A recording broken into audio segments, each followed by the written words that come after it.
Muling nagkatawang tao ka bilang isang maliit na puno sa isang sinaunang lipunan. Araw-araw kang binabato ng dumi ng ibon. Gayunpaman, ilang libong taon na ang lumipas sa ganitong paraan. Sa loob ng ilang libong taon, lumaki ka rin mula sa isang maliit na punla upang maging isang dambuhalang puno.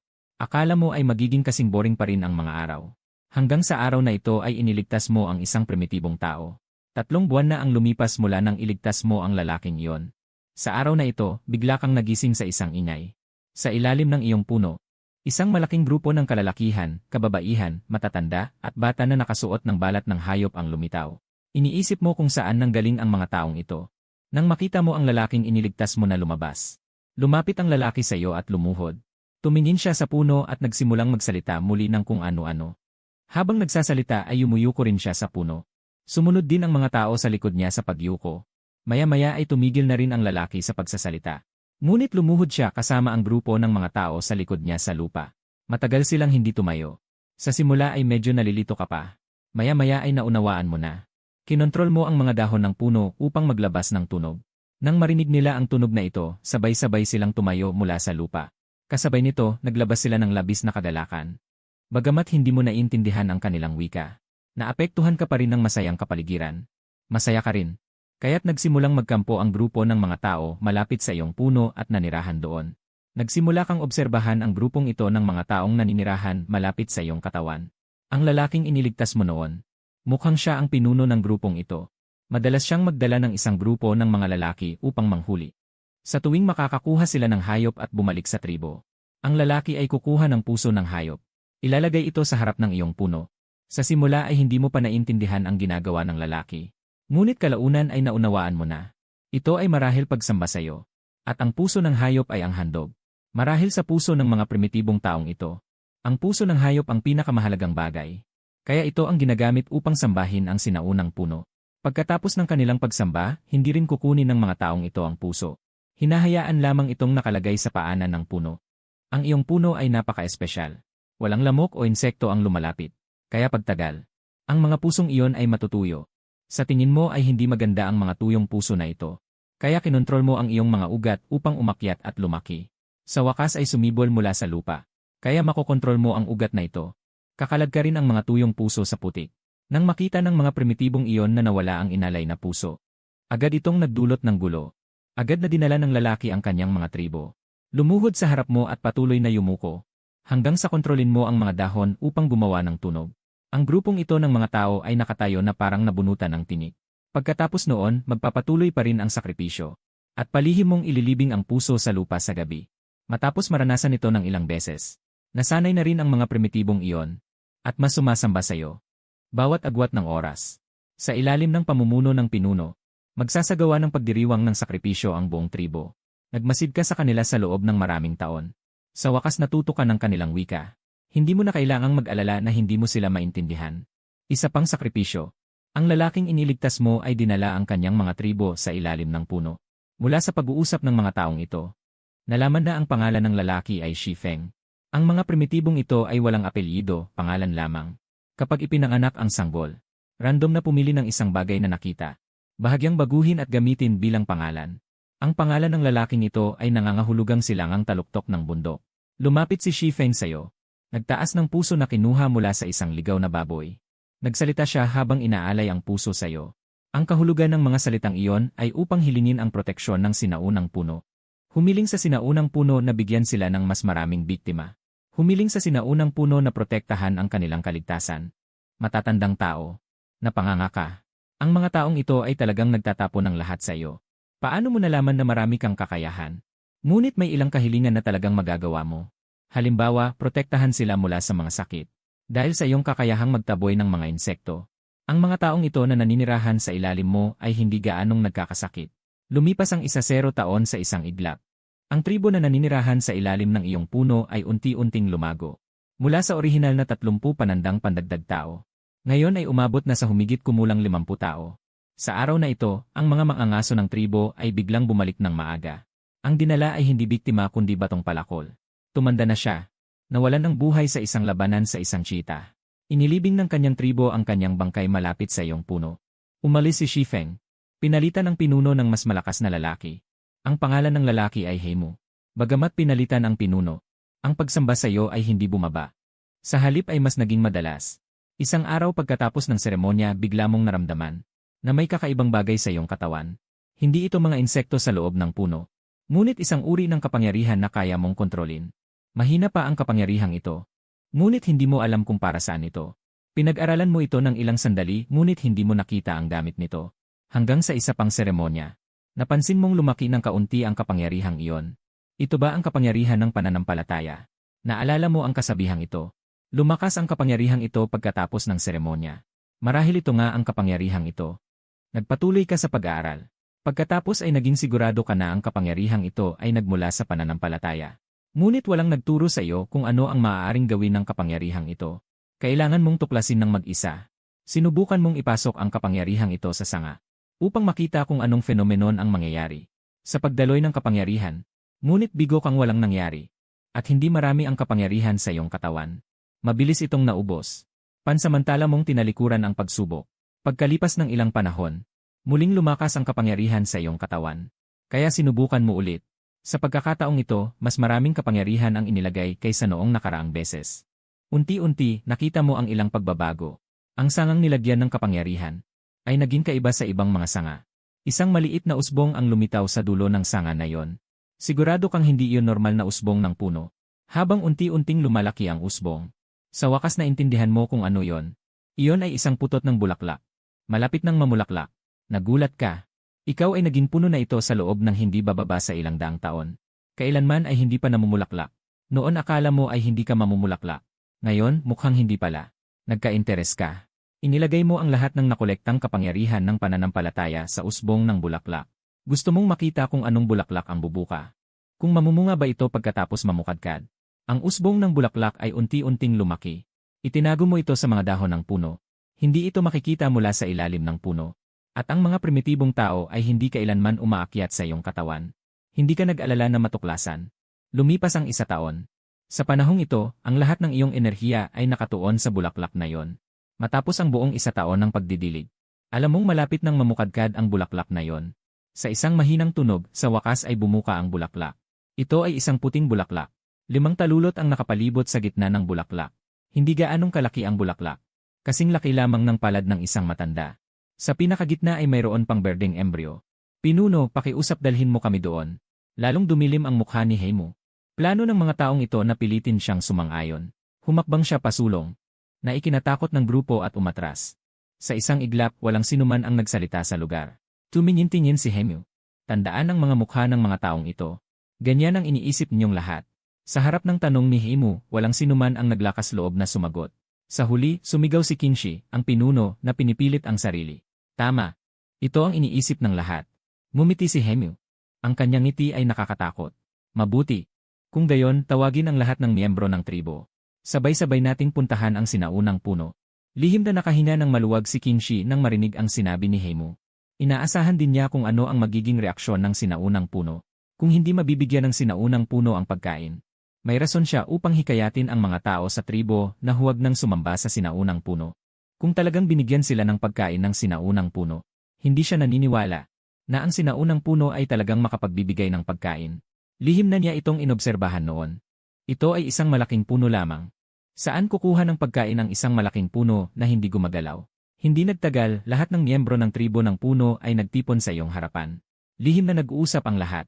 Naniniwala ang ilan na magbibigay ang sinaunang puno ng pagkain sa kanila. Nagulat siyang itinaas ang kanyang mga kamay. Nakita niya ang kanyang mga palad na dati puno ng kunot.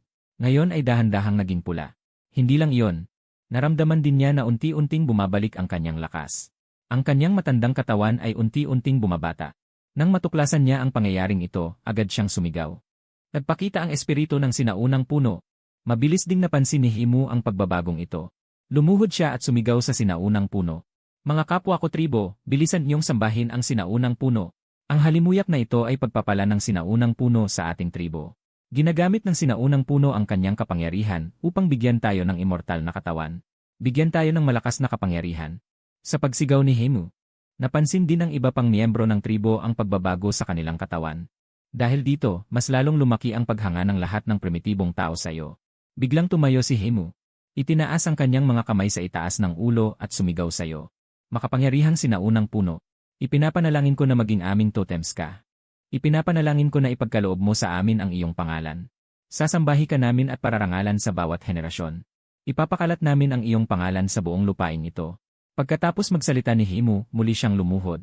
Ang lahat ng primitibong tao ay nanahimik at sabay-sabay na lumuhod.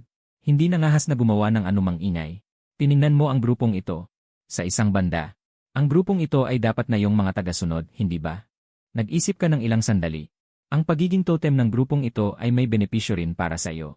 Kaya kinontrol mo ang iyong puno na gumawa ng kaluskos. Nang marinig ang tunog na ito, agad na itinaas ni Himu ang kanyang ulo na may matinding pananampalataya sa kanyang mga mata.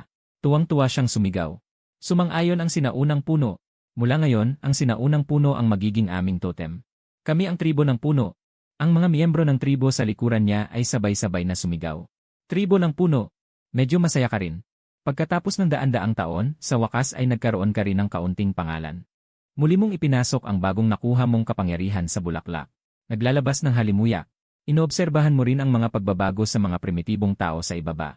Dahil sa impluensya ng iyong halimuyak, ang mga katawan ng grupong ito ay nagpakita ng iba't ibang antas ng pagbabago. Ang matatanda ay bumata ng kaunti. Ang mga kabataan ay naging mas malakas. Mukhang walang pagbabago ang bata. Ngunit sa totoo lang, naapektuhan din sila. Kapag lumaki sila, magiging mas malakas sila kaysa sa iba. Mas malusog at mas matalino. Mabilis mong nakontrol ang paglabas ng amoy ng bulaklak. Hindi mo maaaring hayaan ang grupong ito na manatili rito ng matagal. Kailangan pa ring magpatuloy ang normal na gawain ng produksyon. Nang tumaas ang araw, muli mong binuksan ang bulaklak. Sa pagkakataong ito, kinontrol mo ang amoy ng bulaklak. Kaunti lang ang inilabas mo. Inaantay mo rin kung kailan malalanta ang bulaklak na ito. At pagkatapos ay mamunga. Hindi ka rin nag-aalala kung hindi mamumunga. Ang bulaklak mong ito ay halatang hindi ordinaryong bulaklak. Hindi kailangang sumunod sa mga batas ng kalikasan. Tiyak na mamumunga ito. Ngunit sa sandaling ito, nakarinig ka ng ugong. Unti-unting papalapit mula sa malayo. Ang tunog ay parang paglipad ng lamok na lubos mong kinainisan. Walang kamalay-malay na humarap sa direksyon ng pinagmulan ng tunog.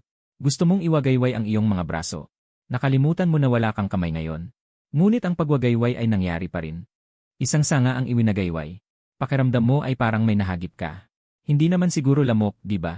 Ngunit natatandaan mo na ang iyong katawan ay kayang magtaboy ng mga insekto.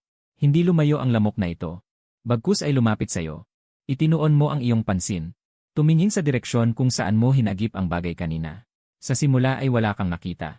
Ngunit mabilis mong may natuklasan. Isang dilaw na bubuyog ang paikot-ikot na lumipad mula sa lupa. At paikot-ikot na lumipad patungo sa'yo. Hindi mo ito pinalipad sa pagkakataong ito. Pinanood mo itong dahan-dahang lumipad sa tabi mo. At pagkatapos ay pumasok sa mga dahon. Lumipad patungo sa bulaklak sa iyong katawan. Bigla kang nakaintindi. Iyon pala ang bubuyog na naakit ng bulaklak na iyong binuksan. Pak! Lumapag ang bubuyog sa tabi ng bulaklak. Pagkatapos ay gumapang patungo sa bulaklak. Base sa itsura nito, tila balak nitong kumuha ng nektar. Impossible. Kinontrol mo ang isang sanga. Pak! Pinalo mo ang bubuyog at pinalipad ito. Ngunit ang bubuyog na nahagupit. Pero patuloy pa ring umaakyat papunta sa bulaklak. Pak! Pak! Pak! Sa patuloy mong paghataw. Sa wakas ay natauhan ang bubuyog na yon. Malito itong iginalaw ang ulo. Nasaan ako? Ah, tama. Nakaamoy ako ng pabango ng bulaklak. Tapos naisip kong kumuha ng nektar. Tama, nektar. Tumingin ang bubuyog sa paligid. Agad nitong nakita ang namumukadkad na bulaklak. At muling lumipad papunta sa bulaklak. Narito na ako, munting bulaklak. Kumunot ang noo mo. Wala kang nagawa kundi muling hampasin ito ng sanga. Sa pagkakataong ito, sa wakas ay naging masunurin ang bubuyog na ito. Nakita nito ang sanga na humahampas dito. Inakala mo na alis na ang bubuyog na ito. Ngunit sa halip ay nanirahan ito. Hindi mo ito maintindihan. Hindi ba kayang itaboy ng iyong puno ang mga insekto? Bakit hindi na itaboy ang bubuyog na ito? O kaya'y limitado lamang ang kakayahan ng pagtaboy na ito? Ngunit hindi mo pa ito nauunawaan. Hindi mo rin pinaalis ang bubuyog na ito. Kung gusto mo, kailangan mo lang iwagayway ang sanga. At madali mong maitataboy ang bubuyog na ito. Naisip mo na iba ang bubuyog na ito. Kaya pinayagan mo itong manirahan sa iyong puno. Araw-araw, lumilipad palabas ang bubuyog. Inakala mo na naghahanap ito ng makakain. Sa gabi, lumilipad itong pabalik. Ngunit kahit na nanirahan ito sa iyong puno, gusto pa rin ito ang bulaklak na iyong pinabukad. Sa iba't ibang oras, susubukan itong lapitan ang bulaklak. Ngunit sa bawat pagkakataon ay nadidiskubre mo ito at hinahampas ng sanga. Sa huli, nagduda ka na kung may pagkasadista ang bubuyog na ito. Pagkalipas ng isang buwan, sa wakas ay nalanta ang bulaklak na iyong pinabukad. 5 puting talulot ang nahulog. Ngunit lahat ay binalutan mo ng sanga. Pagkatapos mahulog ang mga talulot, naiwan ang isang berdeng prutas. Kahit kakalabas lang nito mula sa bulaklak. Ang prutas na ito ay kasing laki na ng kalahating kamao. Ito ay nakapagpabibigla sa'yo. Hindi mo alam kung anong magiging anyo ng prutas na ito kapag hinog na. At kung anong kakayahan ang taglay nito. Kung tutuusin, ang bulaklak na ito ay kayang palakasin ang katawan ng mga primitive na tao. Kaya tiyak na hindi rin magiging masama ang bunga mula rito. Ang bubuyog na iyon ay naninirahan pa rin sa'yo. Kahit na nalanta na ang bulaklak. Paminsan-minsan itong lumilipad sa paligid ng iyong katawan. Na parang nagpapatrolya sa teritoryo. Hindi mo na ito pinansin. Sa araw na ito, biglang sumiklab ang matinding pagtatalo sa tribo ng puno. 2 grupo ang nagharap-harap. Bawat isa ay sinusubukang kumbinsihin ang isa pa sa kanilang mga pananaw. Dapat nating paalisin ang grupong iyon. Ang sinaunang puno ay para lamang sa ating tribo ng puno. Ang ibang mga tribo ay huwag mangarap na angkinin ito. Tama. Dapat natin silang patayin lahat. Ang sinaunang puno ay para lamang sa atin. Ang isa pang grupo ay may salungat na opinyon. Dumaan lang sila sa tabi ng ating tribo. Hayaan na lang natin silang umalis. Bakit natin sila lalabanan? Nang lumipat tayo dito noon, dumaan din tayo sa teritoryo ng ibang mga tribo. Hindi nila tayo sinaktan. Hindi natin magagawa ang ganitong bagay. Kami at sila ay magkaiba. Noon, sa tuwing dumadaan kami sa teritoryo ng ibang mga tribo, mabilis kaming umaalis. Ngunit ang grupong ito ay nagpasya na magkampo sa aming teritoryo. Tiyak na gusto nilang sakupin ang lupain ito. Dapat natin silang paalisin. Lihim mong pinakinggan ang kanilang pag-uusap. Naunawaan mo ang dahilan ng pagtatalo ng grupong ito. Nakaupo si Himu sa pagitan ng 2 nagtatalong grupo at hindi nagsalita. Kaya patuloy pa rin ang pagtatalo ng 2 grupo. At sinusubukan din ng magkabilang panig na kumbinsihin siya. Bilang pinuno ng tribo ng puno, kapag pumayag siya sa opinyon ng isang panig. Matatapos na ang bagay na ito. Pinuno, ano sa palagay mo ang dapat nating gawin? Sa wakas ay may nagtanong sa kanya ng katanungang ito. Ngunit may ibang ideya si Himu sa kanyang isip. Ngunit nag-aalangan siya. Ikinaway ni Himu ang kanyang kamay at sinabi, mahalaga ang bagay na ito para sa ating tribo ng puno. Mahalaga rin ito sa sinaunang puno. Itatanong ko sa sinaunang puno ang sagot sa tanong ni. Nang marinig ng magkabilang panig na hihingi si Himu ng sagot sa sinaunang puno, agad silang natahimik. Nga, kung hindi makapagpasya, bakit hindi na lang direktang itanong sa sinaunang puno? Tuliro ka na nakikinig sa labas. Bakit biglang itinulak ang problema sa'yo? Ngunit ang pangunahing punto ay, kahit nagtanong sila, hindi mo rin masasagot. Nauunawaan mo naman ang sinasabi ng mga taong ito, pero hindi ka naman makapagsalita. Kung mayroon lamang silang sulat, kaya mong kontrolin ang sanga para sumulat at sagutin ang kanilang tanong. Pero ang problema, wala talagang sulat ang mga primitibong taong ito. Hindi dahil hindi marunong, kundi dahil hindi pa talaga nila ito nalikha. Naisip mo, sana makapagsalita ka. Tao at hayop na nag-uusap. Parang lahat ay umaasa sa pag-vibrate para maglabas ng tunog, di ba? Bigla kang natauhan. Tama, pag-vibrate. Kahit puno ka, kaya mong mag-vibrate. Hindi ba makakalikha ng tunog ang pag-vibrate? Kahit puno ka, kaya mong mag-vibrate. Hindi ba makakalikha ng tunog ang pag-vibrate? Tuwang-tuwa ka. Pero agad mo ring pinagdudahan ang sarili. Hindi pwede. Hindi rin sapat ang pag-vibrate lang. Kaya mo lang kontrolin ang isang tangkay. Sa pamamagitan ng pagkatok sa iyong katawan, gumawa ng tunog na dongdongdong. Malayo pa sa pagsasalita. Patuloy kang nag-iisip. Ang mga organong ginagamit ng tao sa pagsasalita ay ang lalamunan at trachea. Naaalala mo kapag ang hangin mula sa baga ay dumadaan sa vocal cords. Nagba-vibrate ang vocal cords at naglalabas ng partikular na tunog. Ang kulang sa iyo ay vocal cords. Kung gayon, bakit hindi ka nalang gumawa ng sarili mo? Habang iniisip mo yon, sinimulan mong subukan. Pinili mo ang isang sanga at sinimulan itong pabilisin ang pagtubo. Ginagamit mo ang bahagi ng kapangyarihan ng pananampalataya. Kapag nakontrol ng maayos ang enerhiyang ito, mabilis nitong mapapatubo ang iyong sanga. Habang pinapatubo mo ang sanga, kinokontrol mo rin ang paglaki nito. Tungo sa vocal cords na nasa alaala mo. Maaaring matagal ang prosesong ito, pero marami kang oras. At sa tulong ng kapangyarihan ng pananampalataya, mas bumilis ang paglaki ng sanga. Ilang minuto lang ang ginamit. Isang simpleng istruktura ng vocal cord ang nabuo mo. Pagkatapos, kinontrol mo ang sanga para magkaroon ng walang laman na espasyo. Ang espasyong ito ay ginagamit upang gayahin ang paggana ng baga, pagsipsip at pagkompress ng hangin. Matapos mong likhain ang mga ito ay sinimulan mong subukan. Umihip ang hangin sa iyong mga vocal cord. Ngunit gumawa lamang ito ng kakaibang tunog na puff.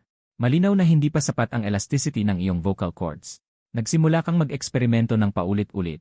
Kinokontrol mo ang mga sanga na patuloy na lumalaki upang makapagpatubo ng angkop na vocal cords na may sapat na pagkalastiko. Kung isa ka lamang ordinaryong puno, Hinding-hindi ka magtatagumpay. Ngunit hindi ka. Ikaw ay isang punong pinaniniwalaan ng mga tao. Sa huli, matapos ang dose-dose ng mga pagkabigo, sa wakas ay nakalikha ka ng isang istruktura na kayang gumawa ng tunog. Malinaw na hindi ito katulad ng vocal cords. Sa halip, ito ay parang isang uri ng instrumento. Isang silindro na may butas sa ibabaw. Isang manipis ngunit matigas na istrukturang hugis dahon ang nagsisilbing pinagmulan ng vibrasyon. Kapag dumaan ang hangin, makakagawa ito ng tunog. Ngunit mahirap pa rin gumawa ng tunog na may tiyak na ritmo. Kailangan mo pa ng kaunting panahon para magsanay. Ang lahat ng iyong mga pagtatangka ay nasa isang medyo saradong espasyo. Ayaw mong marinig ng mga primitibong tao sa labas. Sa sandaling ito, lumapit si Himu sa iyong harapan. Makapangyarihang punong sinauna. Ano sa palagay mo ang dapat kong gawin? Hindi ko sinasang-ayunan ang panukalang iniharap ng aking mga tribo. Nangako ako sa iyong harapan noon, na ipagkakalat ko ang iyong pangalan sa lupain ito. Gusto kong ang maliit na tribong ito ay isama sa aming tribo ng puno, upang maging mga mamamayan mo rin sila, upang sambahin ka rin nila at ialay sa iyo ang mga sakripisyo. Nagulat ka nang marinig mo ito. Hindi mo inaasahan na ganoon pala ang iniisip ni Himu. Ngunit gusto mo ang ideyang ito. Kung mas maraming tao ang maniniwala sa iyo, mas marami ring kapangyarihan ng pananampalataya ang makukuha mo. Mahusay. Ang binata ay may magandang ideya. Kung gayon, paano mo tutugunin si Himu? Nag-isip ka. Naisip mo ang isang paraan. Kinontrol mo ang isang sanga na humaba pababa. Walang anumang dahon na tumubo sa sanga na yon. Ang dulo nito ay matalim din. Nang makita ni Himu ang humabang sanga, agad siyang lumuhod sa lupa sa takot. Direkta niyang idinikit ang kanyang ulo sa lupa. Hindi man lang siya gumalaw. Medyo nainis ka. Pero ang dapat gawin ay kailangan pa ring gawin. Ginagamit mo ang sangang iyon. Iguhit sa lupa sa paanan niya. Mabilis na natapos ang isang simpleng larawan. Kahit na hindi gaanong maganda ang pagkakaguhit, ngunit naipahayag ang pangunahing kahulugan. Nakita mong nakadapa pa rin si Himu sa lupa. Kinontrol mo ang sanga at tinapik ang kanyang ulo. Doon lang tinaas ni Himu ang kanyang ulo. Itinuro mo muli ang iginuhit sa lupa sa harap niya gamit ang sanga. Tumingin pababa si Himu. Agad niyang nakita ang abstraktong larawan na yon. Sa larawan ay may malaking puno. Malinaw na ikaw ang tinutukoy. Pagkatapos, sa ilalim ng malaking puno, may grupo ng maliliit na tao ang lumuhod at sumamba sa puno. Agad na naintindihan ni Himu ang kahulugan ng larawan. Yumukod siya muli sa iyo. Mahal na matandang puno. Alam ko na ang dapat kong gawin. Ibabalik ko ang maliit na tribo na yon. Para sambahin ka rin nila. Narinig mo ang sinabi ni Himu at masaya mong kinutuban ang iyong mga dahon. Nang makuha ni Himu ang sagot, agad siyang bumalik sa kanyang tirahan. Mabilis niyang tinipon ang lahat ng miyembro ng tribo. At sinabi sa kanila ang sagot na ibinigay sa kanya ng matandang puno. Noon pa man ay may ilang hindi naniniwala sa sinabi ni Himu. Ngunit nang marinig nilang pumayag ang matandang puno, agad silang nagbago ng saloobin. Nakita mo si Himu na umalis kasama ang kanyang mga miyembro ng tribo. Marahil ay hinahanap nila ang bagong dating na tribo. Hindi lang sigurado kung magiging maayos ang kanilang pagpunta. Gusto ni Himu na sambahin ka ng ibang tao bilang isang malaking puno. Ngunit hindi naman basta-basta papayag ang ibang tao. Sa proseso, maaaring magkaroon pa ng salungatan. Ngunit wala kang panahon para intindihin ang mga bagay na yon. Ngayon, ang lahat ng iyong enerhiya ay nakatuon sa paggawa ng organo ng pagsasalita. Pagkatapos ng paulit-ulit na pagsubok, nakagawa ka ng ilang iba't ibang uri ng istruktura ng pagsasalita. Ang ilan ay katulad ng mga instrumentong musikal noong nakaraang buhay, tulad ng plauta at bansi. Kahit na nakakagawa ng tunog, hindi pa rin masyadong angkop gamitin para sa pagsasalita. Ang ilan naman ay katulad ng organo ng pagsasalita ng mga insekto. Nakuha mo ang inspirasyon mula sa pukyutan na nakatira sa iyo. Kahit na nakakagawa ng tunog, hindi rin ito angkop gamitin para sa pakikipag-ugnayan sa tao. Sa huli, matagumpay ka pa ring nakagawa ng istrukturang kayang magsalita ng wika ng tao. Pagkatapos magsanay ng daan-daang beses, sa wakas ay bihasa ka na sa kasanayan ng pagsasalita. Pagkatapos magsanay ng daan-daang beses, sa wakas ay matagumpay mong natutunan ang sining ng pagsasalita. 6 na araw ang inabot ng prosesong ito para sa iyo. Matapos mo itong makumpleto, saka ka palang nagkaroon ng lakas upang bigyang pansin ang ibang mga bagay. Tiningnan mo ang loob ng tribo ng puno, ngunit hindi mo nakita si Himu. Marahil ay hindi pa siya nakakabalik. Naiinip ka rin. Palihim mong inilipat ang isang sanga na kayang maglabas ng tunog. Malapit sa bubuyog. Isang tunog na parang huni ng bubuyog ang biglang umalingaw-ngaw. Agad nitong ginising ang bubuyog. Nerbiyoso itong lumipad, paikot-ikot sa paligid. Mukhang hinahanap nito ang pinagmulan ng tunog. Nilingon mo ito habang lumilipad at palihim na natawa. Parang nang-aasar ng pusa o aso. Maliban lang na ang inaasar mo ay isang bubuyog. Naghinala ka na ang bubuyog na ito ay hindi isang ordinaryong bubuyog. Palagi itong gumagalaw ng mag-isa. Hindi mo pa nakita ang kapwa nito. At ang laki ng bubuyog na ito ay medyo malaki rin. Halos kasing laki ng kamao ng isang adultong tao. Tiyak na hindi magkakaroon ng ganito kalaking katawan ang normal na bubuyog. Mabuti na lang at malaki ang katawan mo bilang isang sinaunang puno. Mahirap itong matagpuan na nagtatago sa loob ng puno. Dagdag pa na pipigilan mo itong lumabas sa harap ng mga primitibong tao. Kaya walang sinuman sa mga tao ng tribo ng puno ang nakakita nito. Makalipas ang 2 araw, bumalik si Himu kasama ang mga tao. Ngunit ang dala niya pabalik ay ang sarili lamang niyang tribo. Wala nang ibang tao. Alam mong tiyak na nabigo siya. Ngunit hindi ba sinabi na maliit lang ang kabilang tribo? Kaya nitong labanan ang grupong ito ni Himu. Kumpiyansa ka na ang mga tao ng tribo ng puno na pinalakas mo. Ay tiyak na mas malakas ang pisikal na lakas kaysa sa ordinaryong mga primitibong tao. Sa ganitong paraan, hindi pa rin nagtagumpay si Himu. Nagdulot ito ng kaunting pagtataka sa iyo. Anong uri ng tribo ang kabilang panig?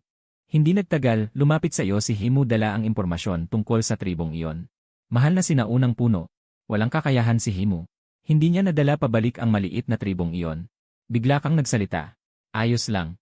Sabihin mo sa akin ang partikular na sitwasyon ng tribong iyon. Puno ng takot ang mukha ni Himu.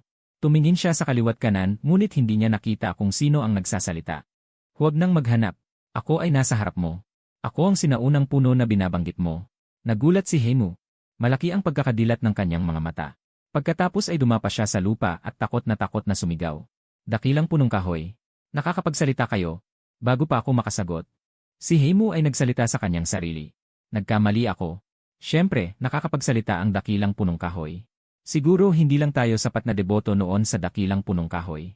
At hindi natin siya napasaya. Kaya hindi siya nagsasalita sa atin. Nagulat ka. Huwag mo munang ipagkalat ang bagay na ito. Hindi mo rin kailangang ipaalam sa ibang miyembro ng tribo ng puno. Ikwento mo muna ng malinaw ang tungkol sa kabilang tribo. Ang dahilan kung bakit mo ito sinabi ay dahil sa takot na baka sumigaw si Himu at papuntahin ang mga tao sa tribo ng puno upang sambahin ka. Kahit na ang bawat pagsamba ay nakakabuo ng maraming kapangyarihan ng pananampalataya. Nakakainis din kung madalas itong gawin. At kahit hindi sila sumamba, mayroon pa rin kapangyarihan ng pananampalataya. Kahit na mas mabagal lang ang bilis ng pagbuo nito. Bumangon si Himu mula sa lupa na may ngiting hangal sa kanyang mukha. Dakilang punong kahoy. Napakabuti na nakakapagsalita kayo. Ay, napala. Dinala ko ang aking mga tribo sa maliit na tribong iyon. Ang tribong iyon ay mayroon lamang 30 katao. Kung sa bilang lang, hindi kami natatakot sa tribo ng puno. Kung gayon, bakit kayo nabigo? Ipinaliwanag ni Himu ang dahilan. Kahit na napakaliit ng populasyon ng tribong iyon, mayroon din silang totems. Totem. Narinig mo na naman ang dalawang salitang ito. Ibig sabihin ba'y may espesyal na kahulugan ang mga totem sa mundong ito? Ano ang totem na sinasamba nila? Sumagot si Himu. Ang totem ng tribong iyon ay isang swanwu. At dinala nila ang kanilang totem sa paglipat. Pwede ring dalhin ang totem. Tahimik mong itinala ang impormasyong ito. Sayang, isa kang puno at hindi ka basta-basta makakalipat. Nagpatuloy si Himu. Nakita ko ang pinuno ng tribong iyon. Nagtanong ako. Umaasa na sasambahin nila ang dakilang punong kahoy. Ngunit sinagot ako ng pinunong iyon. Nasasambahin lamang nila ang sarili nilang totem. Pagkatapos ay dinala niya ako upang ipakita sa akin ang kanilang totem. Isang itim na pagong na kasing haba lamang ng aking braso. Ikinaway ni Himu ang kanyang braso upang ipakita. Kaya't naglatag ako ng isa pang kondisyon sa kanya. Kung hindi na sila mag-aalay sa iyo, dakilang sinaunang puno. Kailangan nilang lisanin ang lupain ito. Tahimik kang tumango at patuloy na nakinig sa pagsasalaysay ni Himu. Ngunit sinabi ng pinunong iyon, napakamayaman ng lupain ito. Hindi nila ito basta-basta susukuan. Handa silang maglaban upang pagpasyahan ang pagmamay-ari ng lupain ito. Agad akong pumayag. At sinabing agad na magsimula ang labanan. Hinala mo na talagang matatalo si Himu sa labanang ito. Kung hindi sila uwi ng walang anumang tagumpay. Bahagyang may pagkakaiba ang sagot ni Himu sa hula mo. Bagaman ang aming tribo ng puno ay pinagpala mo, dakilang puno. At nagkaroon ng malalakas na katawan. Ngunit ang mga tao ng tribo ng itim na pagong ay pinagpala rin ng itim na pagong na iyon. Binigyan sila nito ng matinding depensa. Lumaban ako sa kanilang pinunong si Aoshan. Ngunit hindi ko kayang sirain ang depensa ng kalaban. Gayunpaman, hindi rin ako kayang talunin ni Aoshan. Kaya't nagpa siya akong bumalik muna sa tribo. Upang humingi ng tulong sa iyo, dakilang sinaunang puno. Pagkatapos magsalita ni Himu, tumingin siya sa iyo ng may pag-asa. Malinaw na umaasa siyang bibigyan mo siya ng mas maraming kapangyarihan. Ito ang dahilan kung bakit medyo nahirapan ka. Wala kang masyadong alam kung paano magbigay ng kapangyarihan. At anong kapangyarihan ang ibibigay? Pananampalataya lamang ang nasa loob mo. Ngunit ginamit mo lamang ang pananampalataya upang magpalago ng isang bulaklak. at magpatubo ng mga sanga. Kagagaling lang ng bunga ng bulaklak na yon. Hindi pa hinog ang bunga. Nabanggit ang bulaklak, bigla kang may naalala. Noong nalanta ang bulaklak na yon, kinuha mo ang 5 talulot ng bulaklak. Agad mong tiningnan ang 5 talulot na yon. Ilang buwan na ang nakalipas mula nang malanta ang bulaklak. Ngunit nang tiningnan mo, nakita mo na. Nanatili pa ring sariwa ang 5 talulot. Marahil may silbi ito. Kinontrol mo ang sanga upang kunin ang isang talulot. Inilapit mo ito kay Hemu. Kainin mo ang talulot na ito. Hindi mo sinabi na subukan niya ito, at B. Wala nang paligoy-ligoy. Ikaw ang sinaunang puno. Hindi ba't magpapababa sa iyong sarili kung sasabihin mo yon? Huwag na huwag mong sasabihin ang ganoong kawalan ng kumpiyansa. Nang marinig ni Hemu ang iyong mga salita, bumilis ang paghinga. Maingat na kinuha ang talulot ng bulaklak. At walang pag-aalinlangan na inihagis ito sa kanyang bibig. Pagkatapos kainin ang talulot, agad na nanlaki ang mga mata ni Hemu. Pagkatapos ay umupo sa harap ng puno. Sinisipsip ang enerhiya sa loob ng talulot. Noon, gumamit ka ng maraming kapangyarihan ng pananampalataya para diligan ang bulaklak na yon. Hindi ito ordinaryo. Pinikit ni Hemu ang kanyang mga mata. Naramdaman niya lamang na walang tigil na dumadaloy ang lakas sa kanyang mga paa at kamay. Ang pakiramdam na ito ay katulad ng amoy ng bulaklak na naamoy niya noon. Ngunit mas matindi. Naalala agad ni Hemu ang amoy ng bulaklak noon. Kaya ba ang talulot na ito ay ang talulot mula sa bulaklak na naglabas ng amoy noon? Umiiyak si Hemu sa sobrang tuwa sa loob niya. Sobrang bait sa kanya ng mahal na punong kahoy. Nagbigay pa siya ng napakagandang bagay sa kanya. Biglahan, napakaraming kapangyarihan ng pananampalataya ang lumabas sa iyong katawan. Halos kasindami ng nakukuha ng tribo ng puno sa isang pagdiriwang. Tumingin ka kay Blackbear na nakaupo sa ilalim ng puno. Ang kapangyarihan ng pananampalataya na ito, marahil ay mula sa kanya. Kung magkakaroon ng antas ng pananampalataya, si Hemu ay marahil isang panatiko. Unti-unting naramdaman ni Hemu na mayroong isang bagay na nadagdag sa kanyang katawan. Hindi rin niya alam kung ano yon. Naramdaman lang niya na dumadaloy ito sa buong katawan niya. At sa bawat pag-ikot, naramdaman ni Hemu na siya ay lumalakas. At mas malalim ang iyong pakiramdam.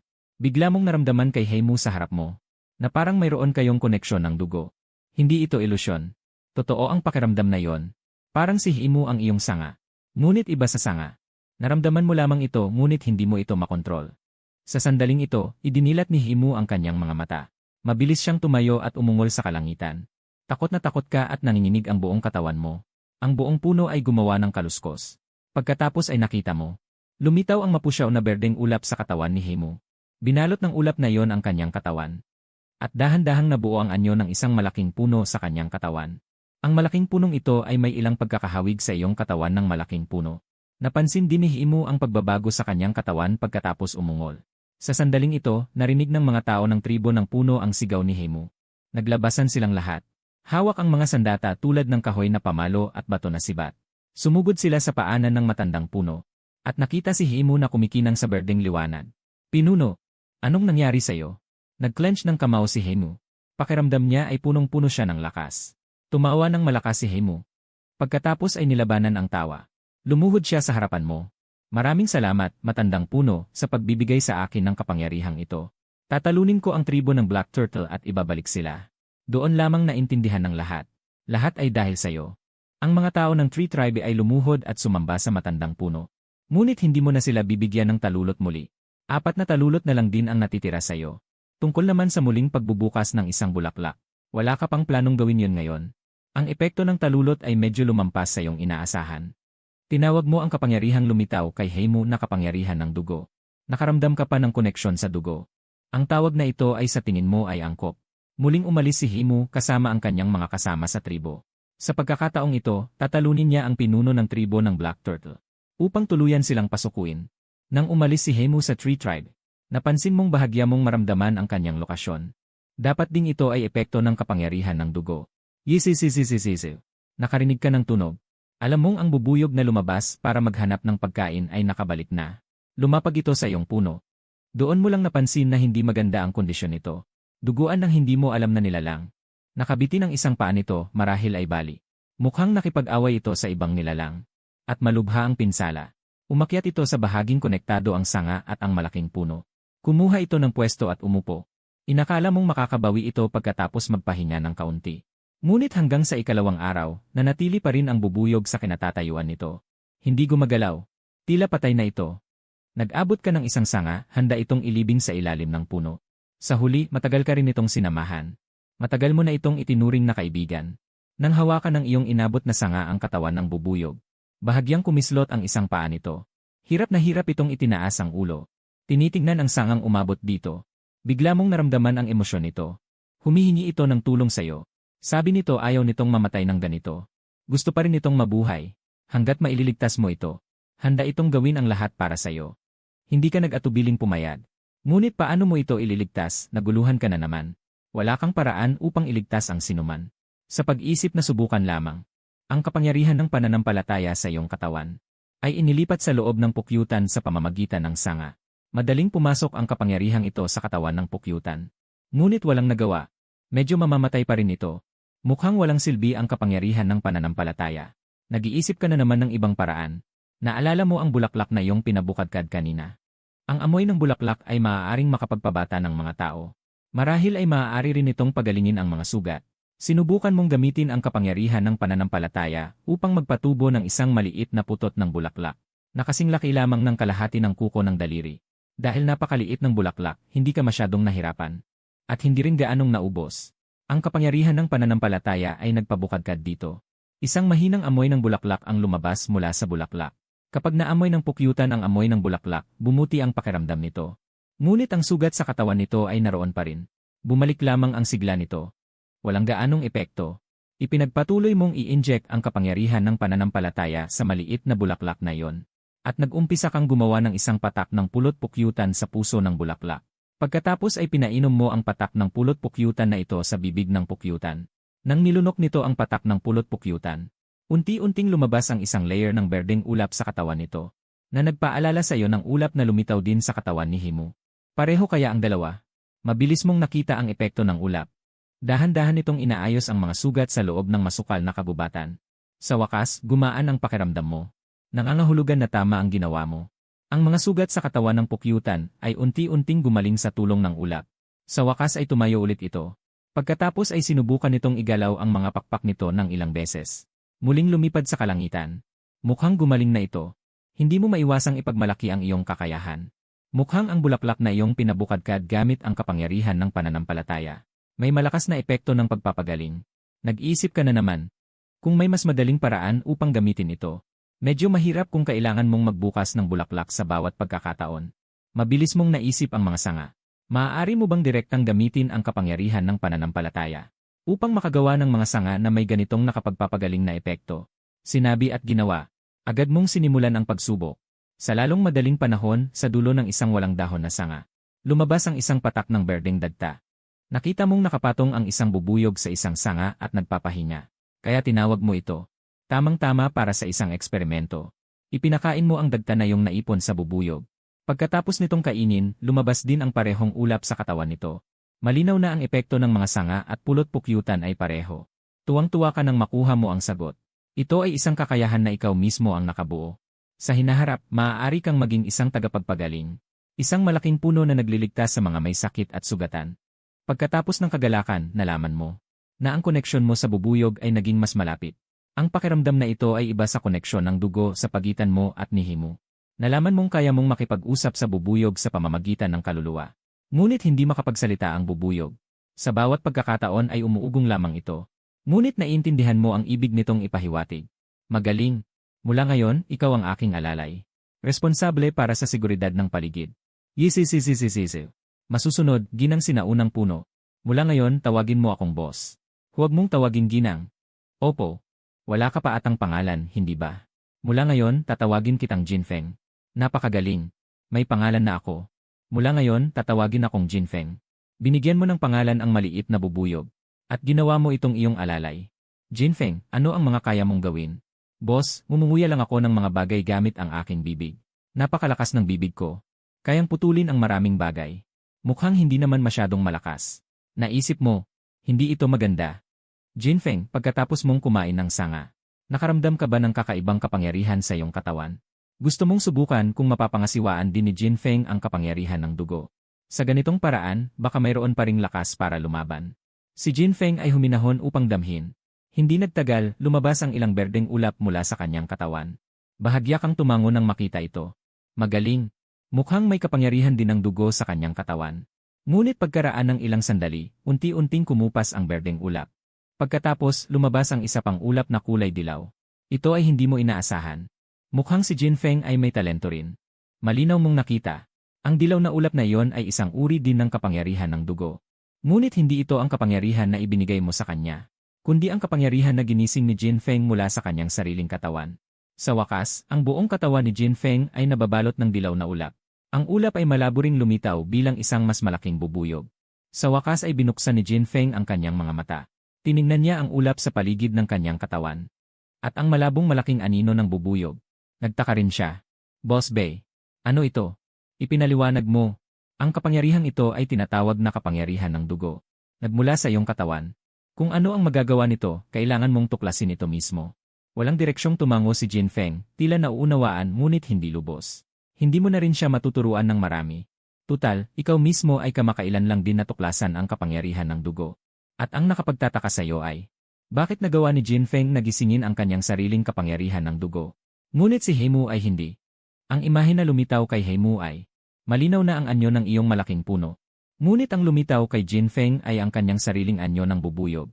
Maaari mo lamang pansamantalang hulaan na ang katawan ng tao ay medyo kakaiba. Mukhang kailangan pa ng mas maraming pananaliksik.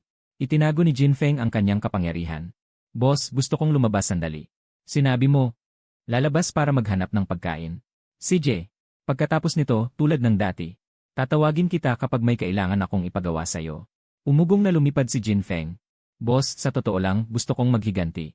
Nahanap ko kahapon ng isang ahas nang naghahanap ako ng makakain. Gusto nitong agawin ang aking pagkain. Kaya't nakipaglaban ako dito. Ngunit natalo ako. Nagulat ka nang marinig mo ito. Sandali. Nakikipag-agawan ka sa pagkain sa isang ahas. Ano ba ang kinakain mo palagi? Sabi ni Jinfeng. Marami akong kinakain araw-araw. Tulad ng nektar, prutas, at mga insekto. Kinakain ko lahat ng makita ko. Aba, akala mo dati isa lamang itong maliit na bubuyog na kumukuha ng nektar. Hindi inaasahang kumakain pala ito ng karne. Pero may mga bubuyog talagang kumakain ng karne. Tulad ng hornet, wasp, at killer bee, nang huli sila ng mga insekto. Mali na naman ang pagkakakilala mo kay Jinfeng. Ngunit iyon lang. Pinag-iingat mo si Shaifeng. Kalaban pa rin kasi ang ahas. Hindi pa rin madali kalabanin ang bubuyog. Isa pa, nakalipas na ang isang araw. Siguradong nakatakas na ang ahas. Ngunit sinabi ni Jinfeng, hindi tatakas si Boss Bai. May isang malaking tribo doon. Nag-aalaga ng ahas ang mga tao roon. Ang ahas na yon ay inalagaan ng isa sa kanila. Ibang tribo. Agad mong napagtanto ang impormasyon sa sinabi ni Jinfeng. Ito ay isang mahalagang impormasyon. Nag-isip ka at inutusan si Jinfeng. Jinfeng, ipagpaliban mo muna ang paghihiganti mo. May gusto akong ipagawa sa'yo. Pumunta ka sa tribo na nag-aalaga ng ahas. Halimbawa, ilan sila? Ano ang kanilang totem? Bumalik ka at sabihin sa akin pagkatapos ng investigasyon. Ginagawa ito bilang paghahanda. Sa unti-unting pag-unlad ng tribo ng puno, tiyak na makikipag-ugnayan ito sa iba pang mga kalapit na tribo sa hinaharap. Sa panahong ito, mahalaga na malaman ang impormasyon ng kalaban ng maaga. Kahit pa maging magkaibigan o magkaaway sila. Sa impormasyong nasa kamay, makakamit ang kalamangan. Lumipad si Jinfeng. Tinitignan mo ang direksyon kung saan nawala si Jinfeng. Tinatantya mo ang tribo na nag-aalaga ng ahas. Medyo malayo pa rin sa tribo ng puno. Ngayon, halos 50 metro na ang taas ng iyong puno. Malawak pa rin ang saklaw ng paningin. At wala kang nakitang ibang tribo sa iyong paningin.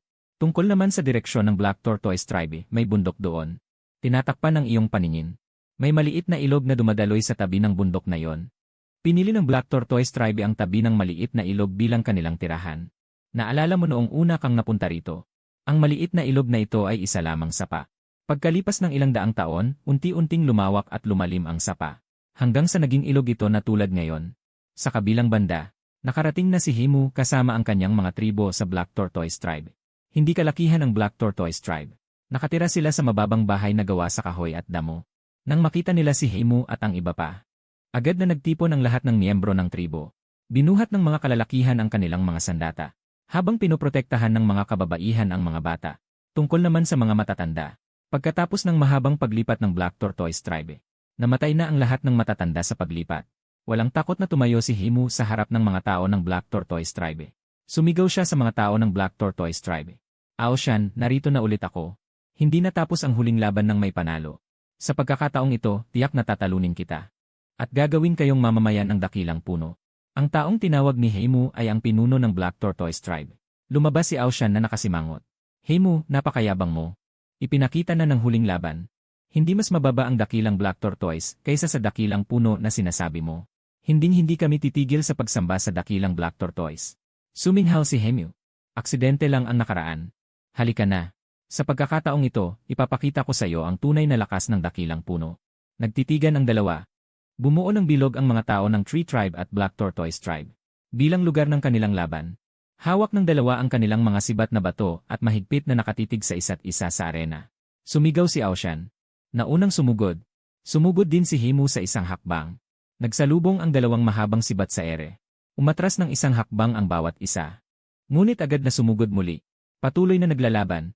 Magaling ang dalawa sa arena. Napakalakas ng pisikal na kondisyon ni Heimu. Hindi man lang nagpakita ng pagod kahit matagal na labanan. At unti-unting nanghina sa matinding labanan. Ngunit ang buong katawan niya ay matigas na parang balat ng pagong. Ang sibat ni Heimu ay sumayad sa braso niya. Naiwan lamang ang isang mababaw na galos. Kahit na nanghihina. Kaya pa ring salagi ni Aoshan ang atake ni Heimu gamit ang matigas niyang katawan. Ganoon din ang nangyari sa nakaraang labanan. Nananatili silang tabla hanggang sa pareho silang maubusan ng lakas. Naiintindihan ni Heimu na imposibleng talunin si Aoshan nang hindi ginagamit ang kakayahan na ibinigay mo. Nagsimula siyang imobilisa ang kapangyarihan sa kanyang katawan. Bumubuhos mula sa bawat bahagi ng katawan. Unti-unting nagtipon sa kanyang katawan at naging isang ilog ng dugo at enerhiya. Marahas na inalog ni Heimu ang magkabilang braso. Naglabas ng isang nakakagimbal na tunog. Sa isang iglap ay naitulak niya si Aoshan palayo. Nahirapan si Aoshan na panatilihing matatag ang kanyang sarili. Pagtingala niya ay nakita niya ang isang nakakagulat na eksena. Isang patong ng berdeng liwanag ang lumabas sa katawan ni Heimu. Malabo itong parang isang malaking puno na bumabalot sa kanyang buong katawan. Haha, ulitin mo. Ngayon tingnan natin kung paano ka mananalo. Hawak ni Heimu ang sibat. Malakas siyang yumapak sa lupa at lumikha ng maliit na hukay. Umalis na siya at sumugod. Nagmamadaling kinuha ni Aoshan ang sibat upang salagin ang atake ni Heimu. Tumalon si Heimu. Inilapat ang buong lakas niya sa sibat. Sumugod ang sibat patungo kay Aoshan. Ang sibat ni Aoshan ay nabali sa tunog. Pagkatapos ay malakas na hinampas ni Heimu ang sibat sa kanyang katawan. Direktang lumipad si Aoshan pagkatapos tamaan ng sibat. Sumuka ng malaking dami ng sariwang dugo sa ere. Pinuno. Sumigaw ang mga tao sa Xuanwu Tribe. Ang kanilang mga mukha ay puno na ng takot. Nagmadali silang tumakbo sa nahulog na si Aoshan at inalalayan siya. Umapaw ang dugo sa labi ni Aoshan. Tiniis ang matinding sakit sa buong katawan at iniunat ang kamay at sumigaw. Bilisan niyo at tawagin si Lord Xuanwu. Ilang miyembro ng Xuanwu Tribe ang nakarinig sa sinabi ni Aoshan. Lumiko sila at tumakbo patungo sa tribo. At sa likod ng Xuanwu Tribe. Sa lugar malapit sa maliit na ilog, may isang bagong hukay na lawa. Isang malaking itim na pagong ang nakadapa sa lawa. Sa panlabas na anyo pa lang, ang pagong na ito maliban sa medyo malaki ang katawan. Wala nang ibang kakaibang katangian. Ang mga miyembro ng tribo ng Xuangi ay tumakbo sa gilid ng lawa at nagulantang na lumuhod. Lumuhod sila at yumukod sa itim na higanteng pagong. Panginoong Black Tortoise, masamang balita. Dumating na naman ang mga tao mula sa tribo ng puno. At natalo pa nila ang pinuno ng tribo. Nagmulat ng mata at nag-angat ng ulo ang Black Tortoise sa pond.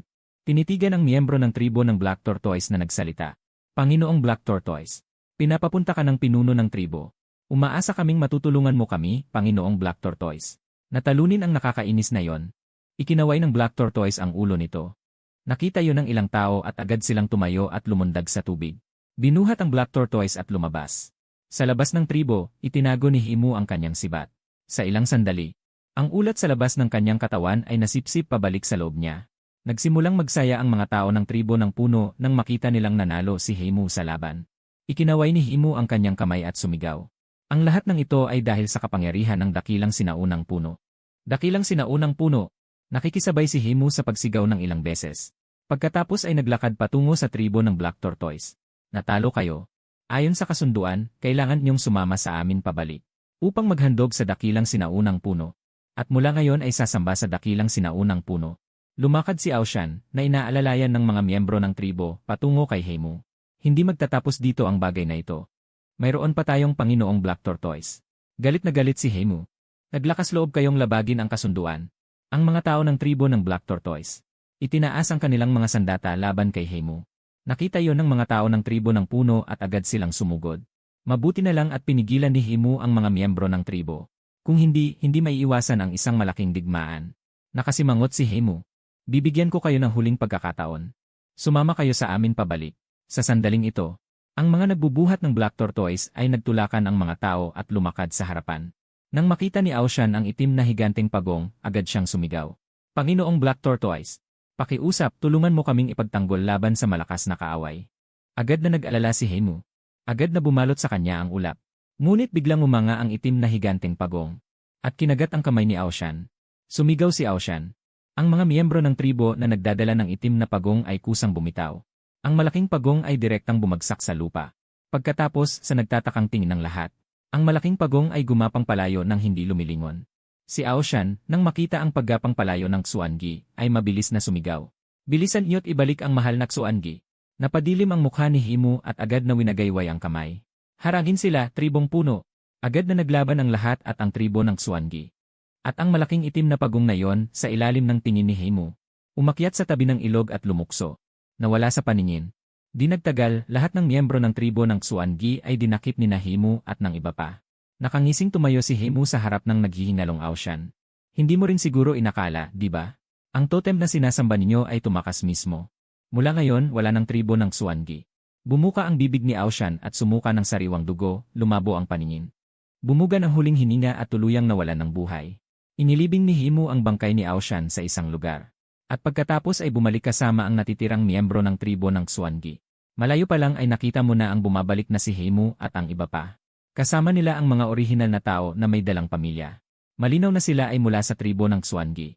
Ngunit mula ngayon, magpapalit ng pangalan ang grupong ito. Sila ay isasama sa loob ng tribo ng puno. Ngunit ang prosesong ito ay mangangailangan pa ng ilang oras upang matapos. Dinala ni Heimu ang grupong ito pabalik sa tribo ng puno. Pagkatapos ay pinapunta sila sa harap mo. Nakatayo si Heimu sa pinakaharap. Ito ang mahal na sinaunang puno na sinasamba ng ating tribo ng puno. Mula ngayon, sasambahin din niyo ang mahal na sinaunang puno. Isang grupo ng mga tao ang lumuhod sa harap mo at sumamba. Ngunit kaunti lamang ang natanggap mong lakas ng pananampalataya. Malinaw sa iyo na ang grupong ito ay hindi pa talaga naniniwala sa iyo. Ngunit naniniwala ka. Ang grupong ito ay mabilis na magiging iyong tunay na mananampalataya. Matapos kanilang sambahin ni Heimu, sinimulan na niya silang ayusin. Ang populasyon ng tribo ng puno ay mayroon ng 61 katao. Kasama ang 32 bagong dating mula sa Xuangi tribe. Mayroon ng 73 katao sa kabuuan. Sa kalaliman ng gabi, si Heimu ay mag-isang lumapit sa iyo at mahinang bumulong. Mahal na sinaunang puno, hindi ka naman natutulog. Sa totoo lang, bihira kang matulog matapos kang maging puno. Pero minsan kapag nababagot ka, hinahayaan mong lumipad ang isip mo. Walang iniisip, medyo parang tulog. Naglabas ka ng tunog. Magaling ang ginawa ni Heimu. Si Heimu ay tumawa ng mahina. Mahal na sinaunang puno, ibinigay niyo po sa akin ang malakas na kapangyarihan. Kung hindi ay hindi ko matatalo ang pinuno ng tribo ng Xuangi. Kung gayon, bakit mo ako pinuntahan ngayong gabi? At ibinalita sa iyo ni Heimu ang nangyari sa pagsakop sa tribo ng Xuangi. Pagkatapos magsalita ni Heimu, muli siyang nagtanong. Mahal na sinaunang puno, maaari rin bang umalis ang mga totems ng kusa? Narinig mo ang kanyang tanong. Kaya alam mo kung ano ang kinakatakutan niya. Marahil natatakot din siya na isang araw ay bigla mo silang iwanan. At umalis tulad ng pagong na yon. Ngumiti ka. Heimu, kung ang totem na iyong sinasamba ay hindi na magbibigay sa iyo ng kapangyarihan. Pipiliin mo bang sumamba sa ibang totem? Nanginginig ang noo ni Heimu sa narinig. Mabilis siyang lumuhod at yumuko bilang tugon. Mahal na sinaunang puno. Walang hanggang sasambahin ka ni Heimu. Iniabot mo ang isang sanga at ibinangon siya. Huwag kang kabahan. Nagpapalagay lamang ako. Siguradong may sagot ka na rin sa iyong puso. Nakatayo si Heimu sa iyong harapan, malakas ang tibok ng puso. Wala akong ideya. Lalong wala akong sagot. Maglakas loob ba siya? Hindi siya maglakas loob. Wala kang magawa. Sige, sasabihin ko na lang sa iyo ang sagot. Tulad ng pagpili ninyo ng totem. Maaari ring pumili ang totem sa inyo. Kapag kinasuklaman ng totem ang ginawa ninyo sa araw na iyon, kusa kayong iwan ng totem. Maaari mong tanungin ang mga tao mula sa tribo ng Xuangi. Tanungin mo sila kung ano ang ginawa nila sa kanilang totem. Mabilis na tumango si Heimu. Mahal na sinaunang puno. Aalis na ako. Ang lahat ng sinabi mo ay hula mo lang. Ngunit sa tingin mo, malapit na rin ang totoo. Nang makitang aalis na si Heimu, mabilis mo siyang pinayuhan. Heimu, bukas ka na lang pumunta. Gabi na ngayon at lahat ay nagpapahinga. Paulit-ulit na tumango si Heimu. Mahal na sinaunang puno. Magpahinga ka na rin. Pagkatapos magsalita, mabilis na umalis si Heimu. Halos parang tumatakas. Bulong mo sa sarili mo. Nakakatakot ba ako? Puno lang naman ako. Ayaw mo nang masyadong mag-isip. Tumingin ka sa langit. Malinis na malinis ang langit sa mundong ito. May araw at may buwan. Ngunit kung susuriin ng mabuti, makikita mong maliit ang araw at buwan. At parang hindi totoo. Kung gabi, bukod sa buwan, wala nang ibang bituin sa langit. Siyempre, ikaw lang ang nakakapansin ng mga kababalaghang ito. Dahil nabuhay ka sa ibang mundo noon. Para sa mga primitibong taong ipinanganak at lumaki sa mundong ito. Mula pagkabata, nakatingin na sila sa araw sa langit habang lumalaki. Sa kanilang paningin, ito ang normal na araw at buwan. Muling bumaling ang tingin mo sa lupa. Nakakatulog na ang lahat ng tao sa Tree Tribe. Naririnig din ang mga hilik mula sa Xuan-Gay Tribe. Wala hala. Naririnig ang tunog ng paglangoy mula sa ilog sa malayo. Malinaw na malinaw ito sa tahimik na gabi. Ibinulda mo ang tingin mo doon. Agad mong nakita ang isang malaking pagong na lumalangoy. Malaking pagong. Ito ba ang totem ng Xuan-Gay Tribe? Sinabi nga ni Himu na tumakbo ang malaking pagong sa ilog at nawala. Naging interesado ka sa malaking pagong na biglang lumitaw. Kinontrol mo ang iyong mga sanga. Mabilis itong tumama sa ilog. Ang mga sangang ito, sadyang pinatubo mo gamit ang kapangyarihan ng pananampalataya. Maaari itong maging kasing lambot ng lubid. Maaari rin itong maging kasing tigas ng bakal. Tinawag mo itong mga galamay. Kadarating lang ng malaking pagong sa ilog. Nakatuloy na ang iyong mga galamay sa balat nito. Handa na itong sumisid sa tubig upang iwasan ang pag-atake. Ngunit nakapulupot na ang iyong mga galamay sa katawan nito. Pagkatapos, sa isang iglap, hinila mo ang malaking pagong palabas ng tubig. Binuka ng malaking pagong ang bibig nito at kinagat ang mga galamay. Sinusubukan nitong putulin ito upang makawala. Ngunit ang mga galamay mo ay hindi ordinaryong sanga. Sa ilalim ng iyong kontrol, agad itong naging kasing tigas ng bakal. Ang malaking pagong ay kumagat na parang kumagat sa bato. Walang epekto bukod sa nabaling mga ngipin. Sumuko na lang ito sa huli. Matapos mapansin ito, dahan-dahan mo itong hinila papalapit. Nang makalapit na ito, napansin mo ang mga balat nito. Kakaiba ang mga kulay nito. Matapos mo itong suriin, bumiti ka. Hindi nakakagulat na ito ang totem ng Xuan-Gay Tribe. Ang totem na ito ay naging isang espiritual na nilalang. Hindi lang ito basta malaking pagong. Ito ay may kakayahang bumuo ng sarili nitong espiritual na kapangyarihan.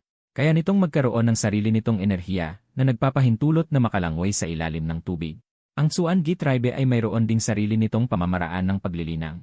Sa mga oras na ito, hindi mo na pinipigilan ang iyong sarili. Direkta mong ginamit ang iyong mga sanga upang kunin ang mga balat ng pagong. Tila nakaramdam ng sakit ang malaking pagong. Pinilit nitong kumawala. Ngunit paano ito makakawala sa iyong mga galamay?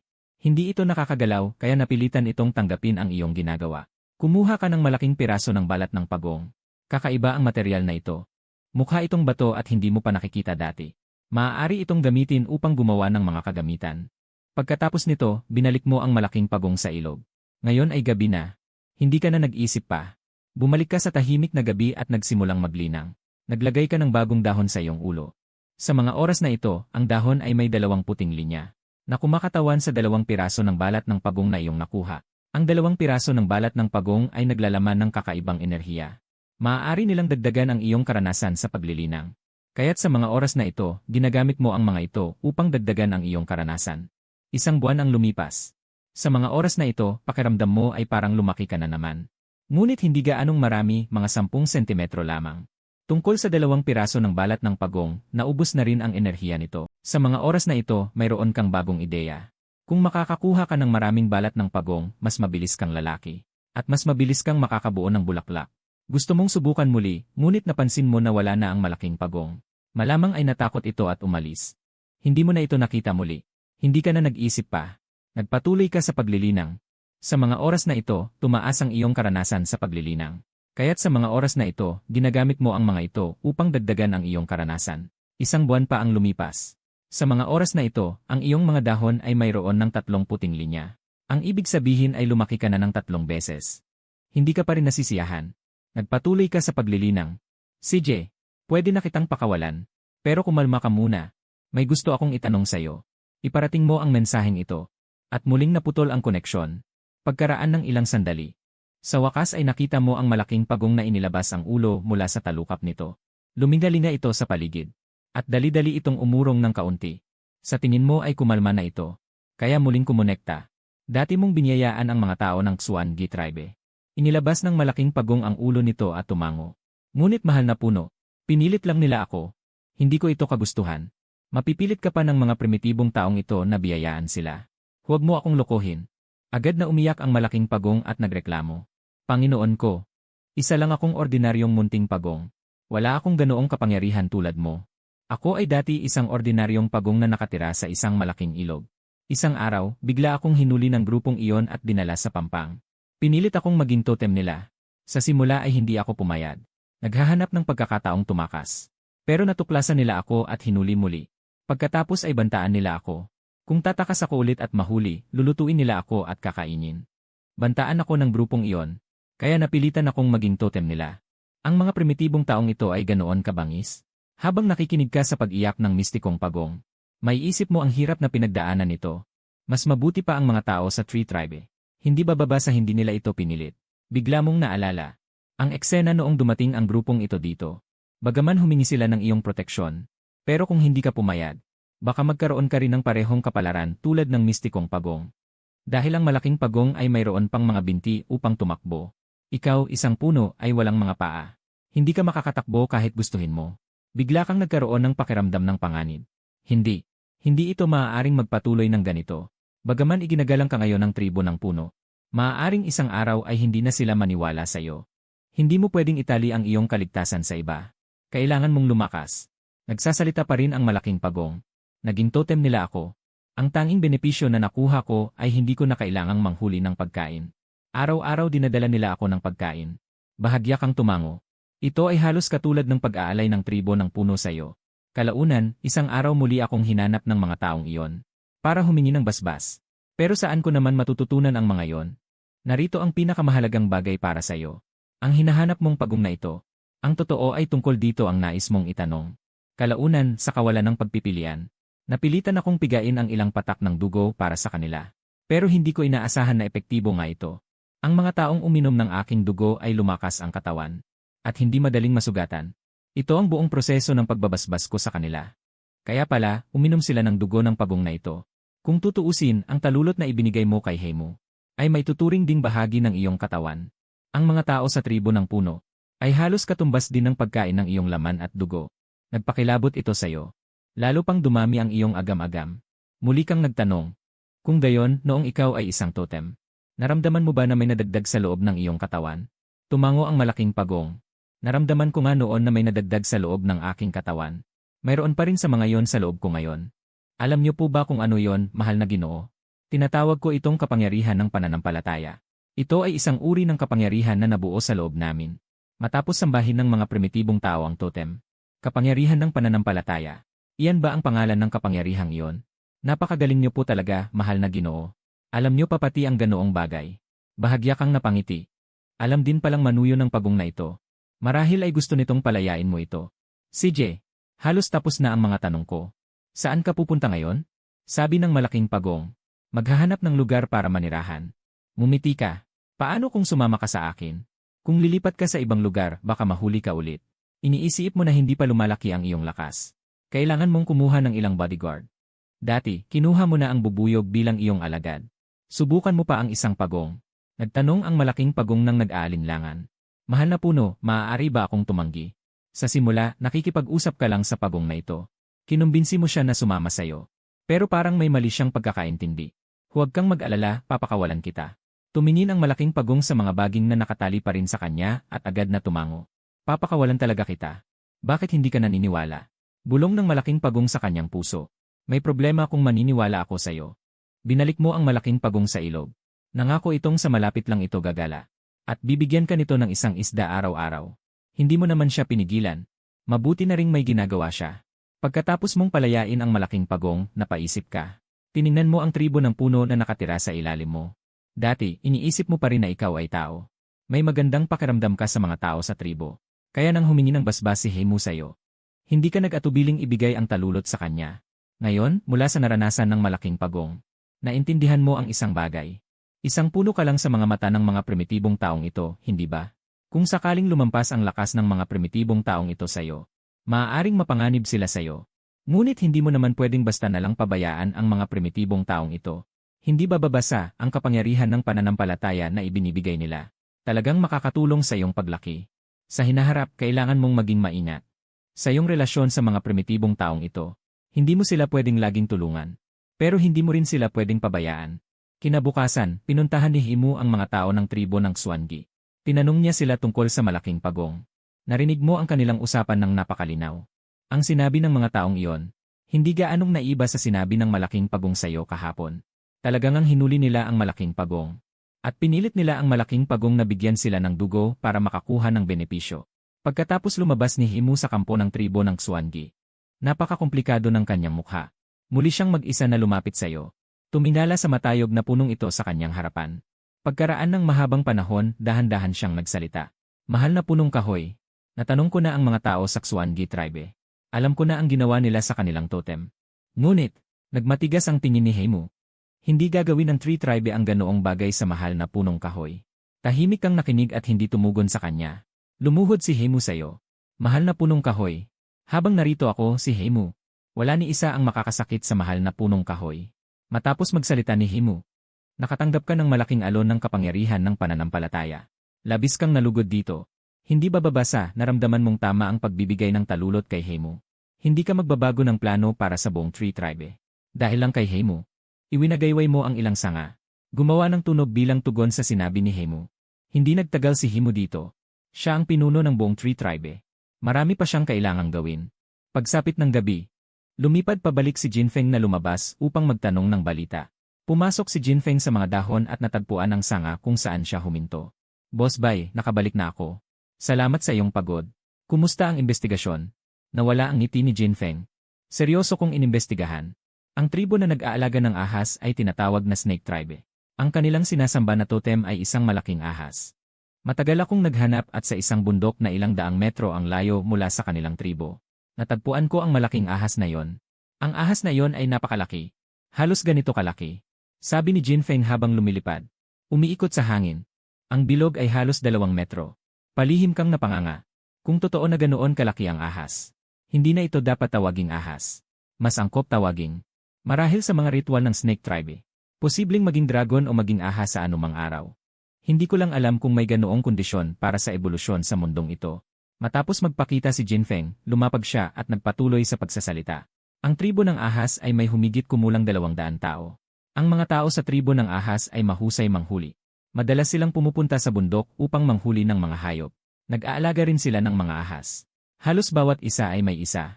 At marami sa kanila ay makamandag na ahas. Medyo bumigat ang iyong pakiramdam pagkatapos mong marinig. Ang tribong puno ay napakalakas. Kung ikukumpara ang tribong puno dito, kalahati lamang ang bilang ng mga tao. Mas malaki ang agwat sa lakas. Kung maglalaban ang 2 tribo, malamang na walang kalaban-laban ang tribong puno. Mukhang kailangan pa ring umunlad ng mabilis. Pinag-isipan mong mabuti, at handa nang ipalaganap muna ang teknolohiya ng pagsasaka. Ang paraan ng pagkuha ng pagkain ng tribong puno sa kasalukuyan ay pangunahin sa pangangaso. At pangalawa sa pagtitipon. At habang dumarami ang bilang ng mga tao sa tribong puno, tiyak na hindi sapat ang pangangaso at pagtitipon lamang. Ngunit hindi mo agad ibinigay sa kanila ang mga bagay na ito. Kailangan pa ng tamang panahon. Sa panahong ito, pangunahing nakatuon ka sa pag-aaral ng paggamit ng kapangyarihan ng pananampalataya sa labanan. Dati, gumamit ka ng kapangyarihan ng pananampalataya. Pangunahing ginamit ito upang pasiglahin ang sariling mga sanga ng puno. At sa gayon ay nabuo ang mga tentakulo ng baging na may napakalakas na tibay. Bukod doon, ang kapangyarihan ng pananampalataya ay maaaring magpasigla ng mga sanga ng puno na may epektong nakakagaling. Maaaring palakasin ang katawan, magbukas ng mga talulot ng kapangyarihan ng dugo.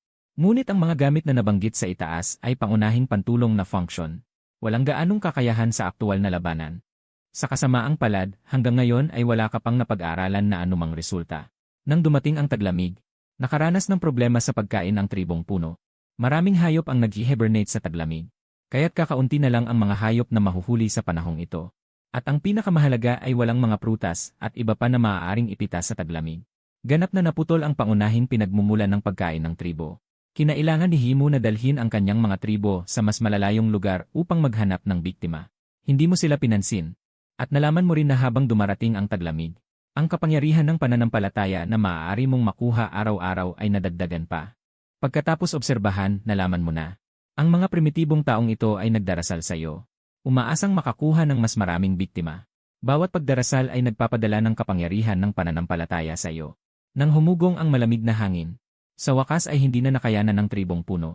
Ilang araw na silang hindi nakakakuha ng pagkain. Sa sandaling ito, isang dating miyembro ng tribong Xuangi, na nagngangalang Kinshi ang tumakbo papunta kay Heimu. Pinuno, ilang araw na tayong hindi kumakain. Kung magpapatuloy ito, mamamatay tayo sa gutom. Malungkot din ang mukha ni Heimu. Alam niya, at bilang pinuno ng tribo, mas alam niya kaysa kaninuman. Nagpatuloy si Kinshi. Pinuno, maaari ba tayong humingi ng tulong sa mahal na sinaunang puno? Hindi maintindihan ni Heimu. Bakit kailangan nating humingi ng tulong sa mahal na sinaunang puno? Hindi ba ang mahal na sinaunang puno ang ating totemic god? Tumango si Heimu. Totoong poprotektahan tayo ng mahal na sinaunang puno. Ngunit hindi ito dahilan para humingi tayo ng tulong sa kanya. Bukod pa rito, hindi pa tayo naubusan ng pagkain. Kahit na hindi tayo nakakahuli ng hayop, mayroon pa ring makakain sa labas. Ang tinutukoy ni Heimu ay mga balat ng puno at dahon. Makakabusog din ang mga ito. Pakiramdam ni Heimu ay malalampasan nila ang taglamig na ito. Ang nagmungkahi ay pinalayas ni Heimu. Hindi natin maaaring guluhin ang mahal na sinaunang puno para sa isang maliit na bagay. Ito ang iniisip ni Heimu. Ngunit ang umalis na si Kinshi ay hindi sumuko. Nakita niya ang iba pang miyembro ng tribong Xuangi. At ibinahagi ang mungkahi. Hindi nagtagal, nakahanap siya ng mga sumasang-ayon sa kanya. Ang tribong Xuangi ay natalo ni Heimu at napilitang sumama sa tribong puno. Ang ilan sa kanila ay ayaw. Plano ni Kinshi na gamitin ito bilang dahilan upang guluhin ang tribong puno. Sa pag-uudyok ng mga taong ito, mas maraming tao ang nagkaroon ng parehong ideya sa buong tribong puno. Sa araw na ito, umuwi muli si Heimu mula sa labas na walang dala. Malinaw na hindi siya nakahuli ng biktima. Agad na sinamantala ni Kinshi ang pagkakataong ito upang magtipon ng isang grupo ng mga tao. Kasama niya ang mga tao upang harapin si Heimu. Pinuno, wala na namang biktima ngayon. Hindi niyo na naman ba kami papakainin ng balat ng puno? Tumingin si Heimu sa malaking grupo ng mga tao na sumusunod sa kanya. Karamihan sa kanila ay mula sa tribong Xuangi. Ang ilan ay mula sa tribong puno. Sumimangot si Heimu na may bahagyang galit. Ano ang ginagawa ninyo dito? Ayaw ninyo ng balat ng puno? Kung kaya mo, lumabas ka at manghuli ng isang halimaw. Maraming kasama si Heimu na lumabas kasama niya upang manghuli. Ang mga miyembro ng tribo ay sumang-ayon. Tama. Kung kaya mo, manghuli ka ng mag-isa. Bilisan mo, umalis ka sa daan. Ano ang balak mong gawin sa pagharang sa daan? Siyempre, hindi aalis si Kinshi sa daan. Ang kanyang layunin ngayon ay ipaalam kay Heimu na dalhin sila upang hanapin ang sinaunang puno. Pinuno, naisip ko na ang solusyon noon. Humiling tayo sa sinaunang puno. Bigyan niya tayo ng pagkain. Hindi na natin kailangan kumain ng balat ng puno araw-araw. Ang kanyang mga salita ay agad na sinang-ayunan. Tama, Pinuno. Puntahan natin ang sinaunang puno. Tiyak na mabibigyan niya tayo ng pagkain. Punong abala, pakiusap, dalhin mo kami. Lalong dumidilim ang mukha ni Heimu. Balak ng mga taong ito na pilitin siyang sumang-ayon. Humakbang siya ng malakas pasulong. Naikinatakot ng grupo at sabay-sabay silang umatras. Sa isang iglap, wala nang nagsalita sa lugar. Lumingon si Heimu sa paligid. At tinandaan ang mga mukha ng grupong ito. Lahat kayo ay ganyan ang iniisip. Sa harap ng tanong ni Heimu, walang naglakas loob na tumayo at sumagot. Sa huli, ang pinuno na si Kinshi ay naglakas loob na sumigaw. Tama. Ito ang iniisip ng lahat. Ngumiti si Heimu. Isang nakakapanindig balahibong tawa. CJ. Kung gayon, tipunin ang lahat ng miyembro ng tribo. At sabay-sabay nating hanapin ang ancient tree. Lihim na nakahinga ng maluwag si Kinshi nang marinig ang sinabi ni Heimu. At umaasa rin sa magiging reaksyon ng ancient tree. Kung hindi sila mabibigyan ng pagkain ng ancient tree, mayroon siyang dahilan upang himukin ang mga tao ng tribo na huwag nang sumamba sa ancient tree. Kung totoo ngang binigyan sila ng pagkain ng ancient tree, hindi siya naniniwala na ang ancient tree ay talagang makapagbibigay ng pagkain. Lihim niya itong naobserbahan. Iyon ay isang malaking puno lamang. Saan kukuha ng pagkain ang isang malaking puno na hindi gumagalaw? Maya-maya, ang lahat ng miyembro ng tribo ay nagtipon sa harap mo. Tahimik na nag-uusap ang lahat. Ang ilan ay naniniwalang magbibigay sa kanila ng pagkain ang ancient tree. Ang ilan naman ay hindi naniniwala. Si Heimu, bilang pinuno, ay siyempre ang nangunguna. Lumapit siya sayo. Kasama ang maraming miyembro ng tribo, sumamba sila sayo. Matagal mo na silang inoobserbahan.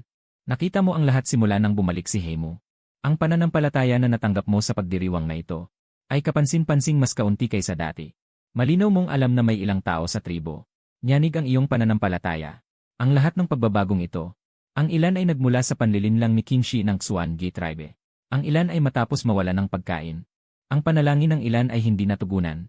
Hindi pagtitiwala matapos ang tugon. Matapos magsimba si Heimu kasama ang kanyang mga kaanak. Sinabi niya sa iyo ang mga paghihirap na kinakaharap ng tribo ng puno. At nanalangin para sa pagkain. Panginoong sinaunang puno, sana ay matugunan mo ang aming panalangin. Bigyan mo ng pagkain ang iyong mga mamamayan. Nang matapos magsalita si Hemu, nayanig ang buong puno. Lahat ng dahon ay gumawa ng labis na ingay. Ang pagbabagong ito ay ikinagulat ng maraming tao. Lalo na ang mga pumilit kay Hemu na pumunta rito upang humingi ng pagkain. Medyo matigas ang kanilang mga mukha. Mukhang gulat ngunit kinumbinsi ang sarili. Impossible. Ito ay isang malaking puno lamang. Sa tingin mo ay oras na para ipaalam sa mga primitibong taong ito. Maunawaan ang ilang bagay. Dahan-dahan kang bumigkas ng dalawang salita. Hemu. Agad na lumuhod si Hemu. Kasabay nito, ang mga miyembro ng tribo sa likuran ni Hemu. Lahat sila ay lumuhod din sa lupa. Sa pagkakataong ito, lahat ng tao ay may ekspresyon ng takot sa kanilang mga mukha. Ang sinaunang puno na kanilang sinasamba ay nagsasalita pala. Ito ba talaga ay isang puno? At si Hemu, na nakaluhod sa lupa, ay palihim na natawa. Ang grupong ito ng mga taong hindi taos-pusong sumasamba sa dakilang sinaunang puno. Sa wakas ay nakita na ang kapangyarihan ng dakilang sinaunang puno, hindi ba? Muling nagsalita ka. Umalinggaw ang boses. Hinihingi niyo sa akin na bigyan kayo ng pagkain. Bahagyang tumango si Hemu. Panginoong sinaunang puno, kakaunti na nga ang pagkain ng tribo ng puno. Ang ilang miyembro ng tribo ay umaasa na makakakuha ng mas maraming pagkain. Tumango ka. Ang ipinakitang fenomenon ay ang buong puno ay nanginginig. Ang mga taong sumasampalataya sa akin ay makakakuha ng pagkain mula sa akin. Nagsalita ka. Ang lahat ng tao sa buong tribo ay napatingin, puno ng emosyon. May mga mukha silang puno ng kagalakan. Hindi inakala ni Hemu na ang sinaunang puno ay magbibigay nga ng pagkain. Ang kanyang ekspresyon ay naging mas panatiko. Siya na matagal nang sumasampalataya sa iyo. Ngayon, mas malalim na ang kanilang pananampalataya sa iyo. Muli kang nagsalita. Hemu, ayusin mo ang mga miyembro ng tribo na lumapit isa-isa. Magbibigay ako ng angkop na pagkain ayon sa kanilang antas ng debosyon. Ang iyong mga salita ay nagpaliwanag sa lahat. Hindi lahat ay makakakuha ng pagkain. Tanging ang mga taong tapat na sumasampalataya sa sinaunang puno ang makakakuha. Ang mga nanguna sa pagpilit kay Hemu na lumapit upang ipanalangin ang pagkain sa sinaunang puno. Bigla silang nanghina at napaupo sa lupa. Tapos na ang lahat. Hindi lamang kayang magbigay ng pagkain ang sinaunang puno sa lahat. Kaya rin itong tukuyin kung tapat ang pananampalataya ng bawat isa sa kanya. Ang mga taong ito na halos hindi sumasampalataya sa sinaunang puno. Tiyak na hindi makakakuha ng pagkain. Hindi lang iyon. Ang katotohanan na hindi sila sumasampalataya sa sinaunang puno ay makikita ng lahat. Sa panahong iyon, marahil hindi lamang sila walang pagkain. Maaari pa silang palayasin sa tribo. Hemu, ikaw muna ang umakyat. Sa iyong utos. Lumakad si Hemu sa harap ng sinaunang puno. Lumuhod siya at sumamba sa sinaunang puno. Agad na nagkaroon ng isang kumpol ng kapangyarihan ng pananampalataya sa loob mo. Pagkatapos ay inilabas mo ang tuyong isda na matagal mo nang inihanda. Nakita ng lahat ang tuyong isda na dala-dala ng isang malambot na sanga ng puno at huminga sila ng mabilis. Bilis ng kanilang paghinga. Ang mga tuyong isda na ito ay mga bagay na inimbak mo ng maaga. Ang pinagmulan ay ang suangi na ginawa mong alalay. Nangako ang suangi na huhuli ng isang isda para sa iyo araw-araw. At ginawa niya nga iyon. Minsan ay hindi lang isang isda ang ibinibigay niya sa iyo. Ngunit isa kang puno. Wala kang bibig para kumain ng isda. Kaya pinatuyo mo ang mga isdang ito at inimbak. Ngayon ay nakaimbak na ang lahat sa imbakan na nilikha ng mga sanga ng puno. Kukuha ka ng kaunting isda kada ilang araw para sa mga taong ito. Sapat na ito hanggang tagsibol. Ibinigay mo ang isang tuyong isda kay Hemu. Nagpasalamat si Hemu at tumayo upang tawagin ang isa pang miyembro ng tribo. Parehong proseso. Ang kapangyarihan ng pananampalataya na nakuha mo ngayon ay mas kaunti kaysa sa nakuha mo mula sa black market. At ang tuyong isda na ibinigay mo ay mas kaunti rin. Sa wakas, ang oras ng taong mula sa tribo ng Xuangi ay dumating na. Lumapit si King Shi sa iyo na may nag-aalalang damdamin. Pagkatapos lumuhod at sumamba, nakakuha ka rin ng isang bahagyang kapangyarihan ng pananampalataya. Halos hindi ito mapapansin. Pumili ka sa imbakan, at sa huli ay pinutol ang buntot ng isang maliit na isda. Inihanda mong ibigay ito sa kanya. Ngunit ang oras ng paghihintay na ito ay lalo lang nagpakaba sa kanya. Sa wakas, hindi niya na natiis ang paghihintay na ito. At bigla niyang ibinagsak ang kanyang ulo sa lupa. Dakilang punong kahoy, nagkamali ako. Hindi ko dapat pinagdudahan ang iyong kapangyarihan. Hindi ako sapat na tapat. Ako ay nagkasala. Nagkamali ako. Dakilang punong kahoy, ayoko na ng pagkain. Pakiusap, huwag mo akong parusahan. Talagang nagkamali ako. Mula ngayon, tapat kitang sasambahin. Nang marinig mo ito, ibinalik mo ang buntot ng isda. Hayaan na. Bumaba ka na. Dinala siya ni Hemu pababa. Para magmuni-muni ng mabuti. Narinig ni Hemu ang iyong sinabi. Agad niyang kinawayan ang ilang miyembro ng tribo na umakyat. Dalhin siya at ikulong. Hindi siya pinapayagang lumabas sa panahong ito. Narinig mo ang paraan ng paghawak ni Himu sa sitwasyon. Naisip mo na dapat ay pinagawa mo sila ng isang bilangguan. Ngunit pagkatapos mag-isip-isip, hindi mo na lang itinuloy. Ang tribo ng puno ngayon ay may problema pa rin sa pagkain. Malinaw na wala pa silang kakayahang magtayo ng bilangguan.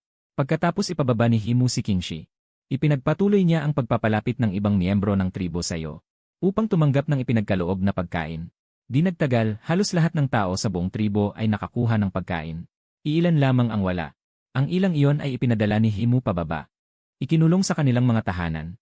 At pagkatapos ng pangyayaring ito, ang pananampalataya ng buong tribo sa iyo ay malinaw na tumaas. Sa mata ng lahat, hindi ka na lang simpleng malaking puno. Hindi na rin ito simpleng totem. Kung ano ito, hindi pa nila naiisip ang sagot. Pabalikin mo silang lahat. At iwanan si Himu mag-isa. Alam ni Himu na may ipagagawa ka sa kanya. Mahal na Ancestral Tree, ano po ang inyong ipag-uutos? Dahan-dahan mong sinabi. Himu, alam mo ba kung bakit nangyari ito ngayon? Yumuko si Himu at sumagot. Mahal na Ancestral Tree, kasalanan ko po ang hindi ko pagpapamahala ng maayos sa buong tribo. Dahil may mga hindi naging tapat sa tribo. Tama, may kasalanan ka nga rito. Nanlumo ang mukha ni Himu. Parusahan niyo po ako, mahal na Ancestral Tree. Ngumiti ka. Naguguluhang tumingala si Himu nang marinig ang tawa. Himu, hindi kita sinisisi dahil hindi mo napamahalaan ng maayos ang iyong mga kababayan. Ang nais kong itanong ay kung bakit kulang ang pagkain ng tribo. Nag-isip si Himu at sumagot. Hindi kami nakahuli ng sapat na biktima. Bumuntong hininga ka sa iyong isip. Sige na nga. Mahirap sigurong maintindihan ni Himu mag-isa. Mas mabuting ipaliwanag na lang ng malinaw. Himu, napansin mo ba ang mga damo na nagbubunga ng buto? Nagulat si Himu sa iyong tanong. Nag-isip sa kanyang sarili. Karaniwan niyang pinapansin lang ang mga bakas ng hayop. Tungkol sa mga damo na nagbubunga ng nakakain na buto. Siguro ang mga babaeng nangungolekta ng prutas sa tribo lang ang nakakaalam. Nakita mong nag-isip siya, ipinagpatuloy mo. Kung kukolektahin ang mga buto na ito, at itatanim ang mga ito sa lupa pagdating ng tagsibol, anong mangyayari? Automatikong sumagot si Himu. Tutubo. Lalaki. Tama. Tutubo. Mamumulaklak. Pagdating ng taglagas, mas maraming buto ang mamumunga. Kailangan mo lang magtanim ng isang buto sa tagsibol. At makakaani ka ng isang kumpol ng buto pagdating ng taglagas. Naiintindihan mo ba ang ibig kong sabihin? Nag-isip si Himu sa kanyang sarili. Isang buto kapalit ng isang dakot ng buto. Kung talagang kaya. Bumilis ang paghina ni Himu. Mahal na sinaunang puno. Kung ganoon, hindi ba ibig sabihin ay marami tayong buto na makakain? Kung ganoon, hindi na tayo magugutom sa taglamig. Hindi na tayo mag-aalala tungkol sa pagkain. Napakahusay, mahal na sinaunang puno. Alam mong naiintindihan na ni Himu. Ini-imagine ito ni Himu. Gusto na niyang maging tagsibol agad. Madali niyang itinanim ang mga buto. Naisip mo na hindi sapat na malaman lang nila ang pagtatanim ng buto. Kailangan din ng mas detalyadong kaalaman sa pagbubungkal. Halimbawa, ang pagpili ng lokasyon ng lupaing bubungkalin. Kailan maghahasik. Mga kagamitan sa pagbubungkal at iba pa. Ang pangkat ng mga primitibong ito ay walang alam. Kailangan mong ituro ang kaalaman. Siyempre, maaari mong piliing huwag ipagkalat. Pagkatapos nilang magtanim ng ilang taon, marahil ay matututunan din nila ng paunti-unti.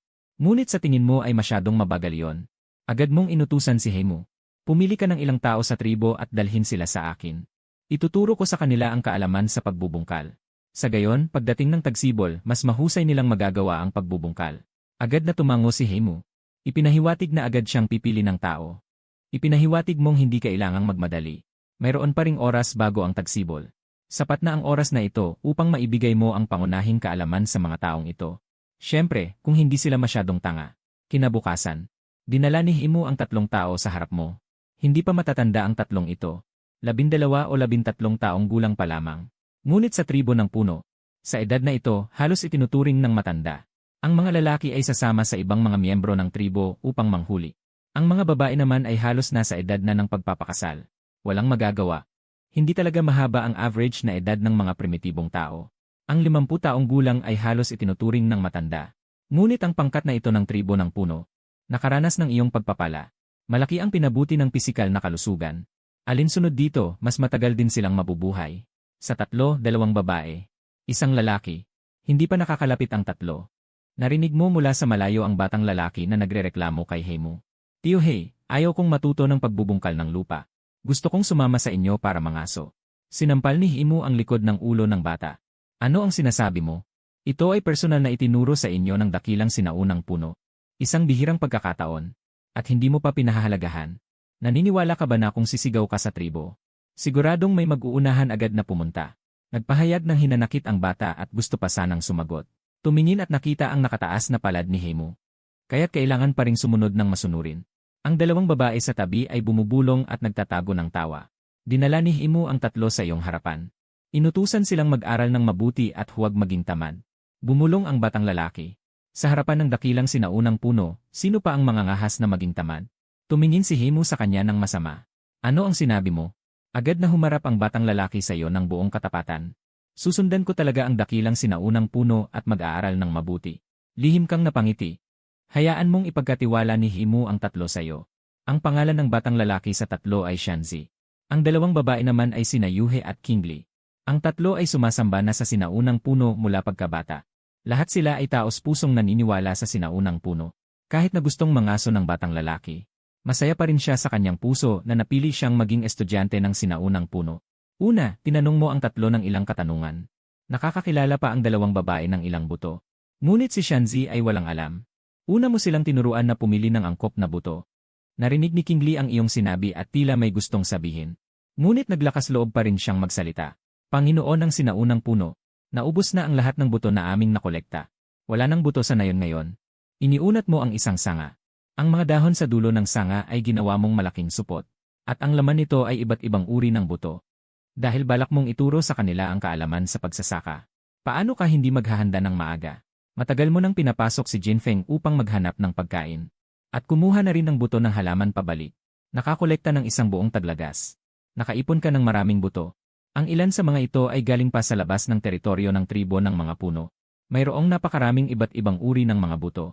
Lahat ay dahil sa pagsisikap ni Jinfeng. Nga ang tatlo nang makita ang mga buto. Napasinghap si Kingli. Mahal na sinaunang puno, paano ka nagkaroon ng ganoong karaming buto? Natural na hindi mo sila sasagutin. Hayaan silang maghula. Sa mga buto, magsisimula na ang pagtuturo. Matapos tukuyin ang mga buto, tinuruan mo silang muli. Kung paano gumawa ng mga kagamitan sa pagbubungkal ng lupa, at kung paano gamitin ang mga kagamitang ito. Ang tatlo ay napakatalino. Madali mo silang tinuruan. At pagkatapos ay ang pagsasanay. Pinapunta mo ang tatlo sa tabi ng ilog at pinapili ng isang lesyan. Gamit ang mga kagamitan upang sakahin ang lupain ito. Ito ang lugar ng pagsasanay ng tatlo. At ang lugar kung saan magtatanim sa tagsibol. Ang mga miyembro ng tribo ng puno ay nakita ang tatlo. Na naghuhukay ng lupa sa tabi ng ilog at nagulat. Nagmadali silang lumapit upang manood. At inutusan mo muli ang tatlo na habang nagbubungkal ng lupa, ay ipaliwanag din ang kaalaman sa pagbubungkal sa iba pang miyembro ng tribo. Pagdating ng tagsibol, ang buong tribo ng puno ay alam na ang pagbubungkal ng lupa. Tinatantya mo ang oras. Alam mo kung kailan darating ang tagsibol. Pagdating ng oras, inutusan mo ang tatlo na itanim ang napiling buto sa lupa. Ang iba pang miyembro ng tribo ng puno ay dumating din upang tumulong. Lubos silang naniniwala sa iyong mga salita. Kaya sa tabi ng ilog, nagbungkal sila ng 10 piraso ng lupa na may iba't ibang laki. Lahat ay tinaniman ng buto. Ang pagbubungkal ng lupa ay hindi nagtatapos sa pagtatanim. Kailangan pa ring alagaan. Regular na maglagay ng pataba. Alisan ang damo. Maiwasan ang peste at iba pa. Kahit may gabay mo ang mga tao sa tribo. Maraming problema ang lumabas sa unang pagtatanim nila. Kung hahayaan mo silang matuto sa sarili. Marahil ay aabutin ng ilang taon bago nila unti-unting matuklasan ang mga patakaran.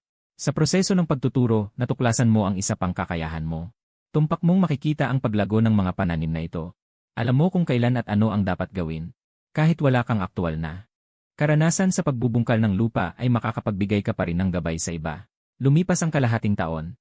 Ang mga pananim na may maikling siklo ng paglaki. Ang mga pananim ay namumunga na. Ang tribo ng puno ay nagkaroon ng unang pag-aani. Sa ilalim ng pamumuno ng tatlong sina Shanzi.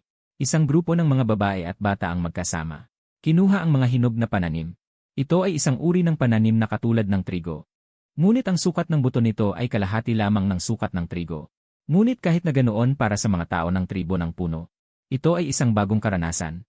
Ito ang unang beses na nakapag-ani sila ng pagkain sa ganitong paraan.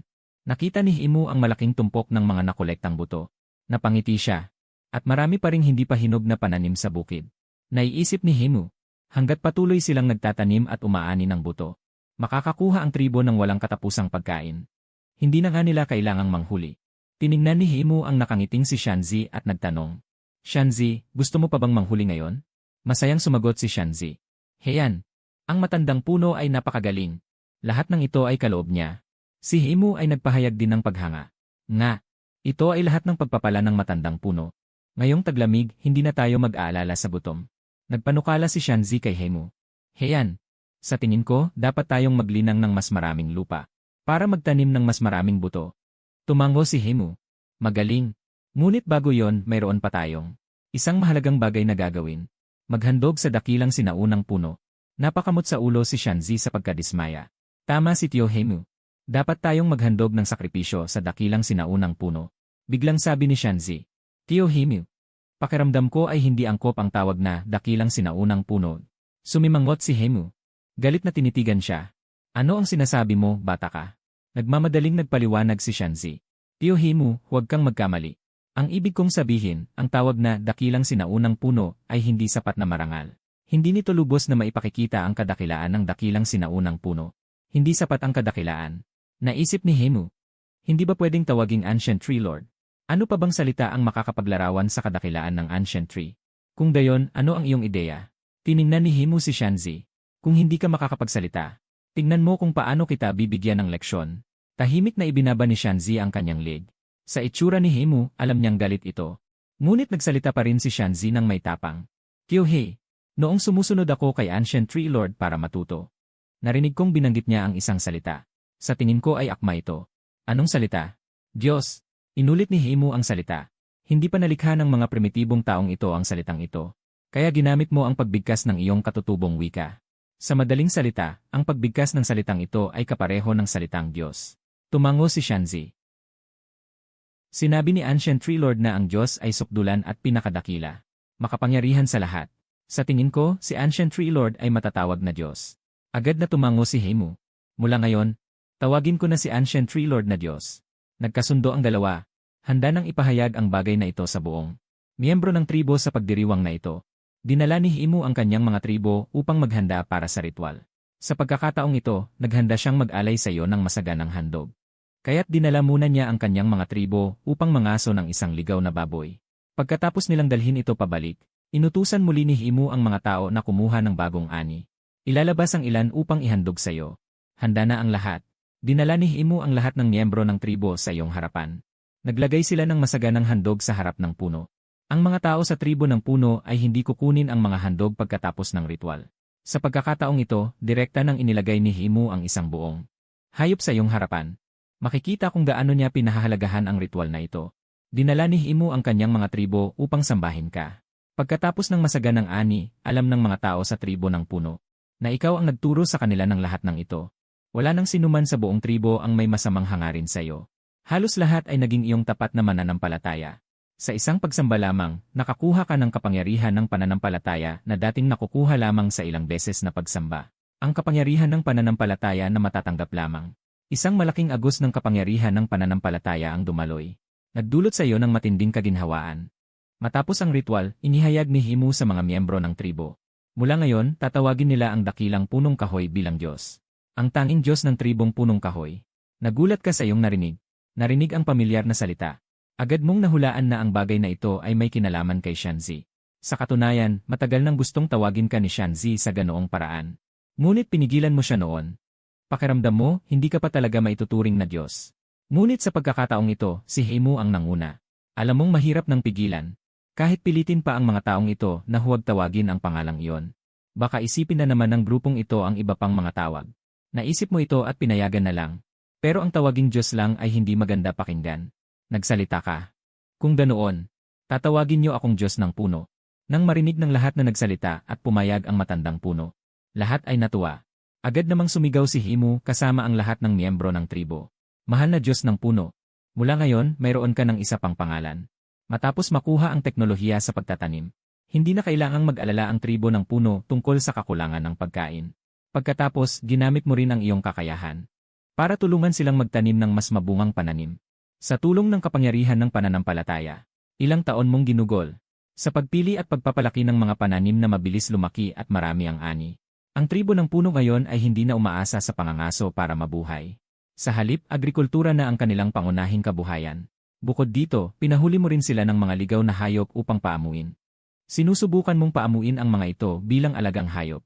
Pagkalipas ng 5 taon, may isa pang bagong maliit na tribo ang sumali sa tribo ng puno. Ang populasyon ng tribo ng puno ngayon ay umabot na sa 230 katao. Kitang-kita na ito ay lumago at naging isang malaking tribo. Kasabay nito, mas maraming tao ang sumasamba sa iyo. Ang kapangyarihan ng pananampalataya na maaari mong anihin ay dumami rin. Ngayon ay naipon mo na. Ang kapangyarihan ng pananampalataya na kayang punuin ang iyong buong katawan ng puno. Bigla kang nagkaroon ng ideya. Kinokontrol ang mga kapangyarihang ito ng pananampalataya. Hinahayaan silang sumanib sa puno. Dati ay iniimbak mo lang ang mga kapangyarihang ito ng pananampalataya. Hindi mo ginagamit ang mga ito. Nang ang malawak na kapangyarihan ng pananampalataya ay sumanib sa iyong katawan. Nagkaroon ng pagbabago. Naramdaman mong muling nagsimulang lumaki ang iyong katawan. Ang iyong katawan ngayon, halos 100 taon na ang nakalipas ng ito ay ganap na lumaki. Sa loob ng maraming taon, wala kang ipinakitang tendensya na magpatuloy sa paglaki. Ngunit hindi mo inaasahan na ang isang pagtatangka ngayon ay muling magpapaumpisa sa iyong paglaki. Nagsimulang lumaki palabas ang iyong puno. Humaba at lumaki ang mga ugat sa ilalim mo. Nagsimulang umakyat ang mga sanga sa tuktok. Nagsimulang tumangkad ang malaking puno. Mula 50 metro, lumaki pa ito. Hanggang sa umabot ng 100 metro bago ka huminto. Ngayon, ikaw. Ang iyong katawan ay naging kasing tayog ng bundok. Ang puno ay mas malaki rin kaysa dati. Kailangan ng 7 o 8 tao para magkahawak kamay at yakapin ito. Ang lahat ng pagbabagong ito ay nangyari sa napakaikling panahon. Ilang minuto lang ang ginamit. Ang ingay ng iyong paglaki ay siyempre gumulantang din sa mga tao ng tribo ng puno. Naglabasan silang lahat sa kanilang mga bahay. Tumingala sila at nakita ka na mabilis na tumatangkad. Lahat ay namangha. Nakatingin sa nilalang na lampas sa kanilang imahinasyon. Nang makita ni Himu ang iyong pagbabago, tuwang-tuwa siyang tumakbo patungo sa puno. Nang umabot ka na sa 100 metro ang taas, biglang naramdaman ni Himu na may bagong lakas sa kanyang katawan. Hindi niya napigilan na ilabas ang lakas na ito. Sa isang malakas na tunog, isang malaking berde na ilaw ang lumabas mula kay Himu. At sa likod niya, ang malaking puno na gawa sa berdeng ilaw. Ang anino ay dahan-dahan ding tumatangkad. Tila ito rin ay lumalaki. Kahit na tumangkad ka, ang iyong pandama ay matalas pa rin tulad ng dati. Agad mong naramdaman ang pagbabago ni Himu sa ilalim ng puno. Inilipat mo ang iyong atensyon sa kanya. Ilang sulyap lang ay naintindihan mo siya. Kung anong pagbabago ang nangyari sa kanyang katawan. Ang lakas ng dugo sa katawan ni Himu ay kapareho ng pinagmula ng iyong puno. Dati ay nararamdaman mo na ang dugo ni Himu. Tulad ng dulo ng isa mong sanga. Ngayon ay mas malakas ang pakiramdam na ito. Ang iyong paglaki ay nagpalakas din sa lakas ng dugo sa katawan ni Himu. Kaya't hindi niya makontrol ang paglabas ng lakas na ito. Hindi rin nagtagal ang paglaki ng anino sa likod ni Himu. Ilang minuto lang ang lumipas. Makokontrol niya muli ang kapangyarihan sa loob ng kanyang katawan. Ngunit marami pa ring katanungan sa puso ni Himu. Gayon din, nagtipon din ang mga miyembro ng tribo ng puno. Ang kanilang sinasamba na Diyos ng puno ay nagkaroon ng napakalaking pagbabago. Siyempre hindi sila pwedeng hindi mag-alala. Nagsalita ka. Hindi kayo dapat mag-alala. Normal lang ito na paglaki ko. Napanatag ang loob ng lahat nang marinig nila ang iyong sinabi. Kung sinabi ng Diyos ng puno na walang problema. Kung gayon, wala talagang problema. Yumukod ang lahat sa iyo. At bumalik sa kani-kanilang gawain. Si Himu lang ang pansamantalang nanatili sa ilalim ng puno. Tumingala siya at nagtanong. Diyos ng puno. Kanina, pakiramdam ko lumakas ang kapangyarihan sa loob ng aking katawan. Hindi ka nagkakamali. Talagang lumakas ang kapangyarihan ng iyong dugo. Itinaas ni Himu ang kanyang kamay at tiningnan ito. At muling kinuyom ang kamao upang damhin. Muli siyang tumingala. Diyos ng puno, maaari ka pa bang magbigay ng ganitong kapangyarihan? Gusto mo pa ba ng mas maraming kapangyarihan? Yumiling si Himu. Diyos ng puno, gusto kong ipanalangin ang kapangyarihang ito para sa iba pang miyembro ng tribo. Sa ngayon, ako lang ang mayroong ganitong kapangyarihan sa tribo. Umaasa akong magkaroon din ang iba pang miyembro ng tribo. Hindi ka pumayag sa kanya. Sa katunayan, iniisip mo rin ang isang tanong. Kung ang mga primitive na tao ay mayroon ba talagang sariling kapangyarihan ng dugo? Sa nakaraang ilang taon, abala ka sa pagtuturo sa tribo ng puno. Ng mga tao kung paano magtanim at mag-alaga ng hayop. Wala kang oras upang pag-aralan ang isyong ito. Himu, bumalik ka muna. Sa tamang panahon, magbibigay ako ng kapangyarihan. Tumango si Himu. Mabilis siyang umalis. Pagkaalis niya, inobserbahan mo ang iyong sariling katawan. Kung nakuha ni Himu ang kapangyarihan ng dugo mula sa iyo. Kung gayon, mayroon ka rin ba nito? Nagsimula kang mag-aral at sumubok. Ngunit sa maikling panahon, tiyak na hindi mo makukuha ang sagot. Lumaki ka hanggang sa taas na 100 metro. Hindi lang ang tribo ng puno ang nakapansin sa pagbabagong ito. Sa mas malayo pang lugar. Sa isang mataas na bundok, may ilang tao na nagtatago sa gubat. Naghahanda para manghuli ng isang espiritual na usa. Isang tao ang aksidenteng napatingin sa malayo. Agad niyang nakita ang isang napakalaking puno. Ang luntiang tuktok ng puno ay parang isang malaking berdeng bundok. Mabilis niyang tinapik ang balikat ng katabi niya. Gusto niyang ipakita rin sa kanya kung totoo ba yon o ilusyon lang niya. Winagayway ng katabi niya ang kamay niya para palayasin ang kamay nito. Tahimik. Tingnan mo. May lumabas bang malaking puno sa dulo ng langit? Anong puno? Nahihilo ka na siguro. Dito'y puro puno. Anong sinasabi mo? Habang sinasabi niya yon ay tumingala pa rin siya. Agad din niyang nakita ang napakalaking puno. Ano yon? Pero tanda ko'y wala pa yan noong dumating kami. Babalik tayo sa tribo para sabihin ito sa pinuno. Hindi na rin nakangaso ang mga tao. Sumipol ng ilang beses sa gubat. Di nagtagal, iba't ibang laki ng isda ang natusok. Ang berdeng-berdeng ahas ay gumapang mula sa iba't ibang lugar. Pagkatapos ay sinalo ng ilang tao gamit ang kanilang mga braso. Mga laso na ahas ngunit hindi umatake. Nagmamadali silang bumaba ng bundok dala ang mga ahas at gamit sa pangangaso. Paulit-ulit silang tumitingin sa malaking puno sa dulo ng langit. Para makasigurado na hindi sila nagkakamali. Nang makarating sila sa gitna ng bundok, natakpan ng bundok ang malaking puno sa dulo ng langit. Natakot ang ilan na baka mawala ang malaking puno. Pagkatapos ng ilang sulyap ay muli silang umakyat ng kaunti. Nang makita nila na hindi nawala ang malaking puno, nakahina ng maluwag ang ilan.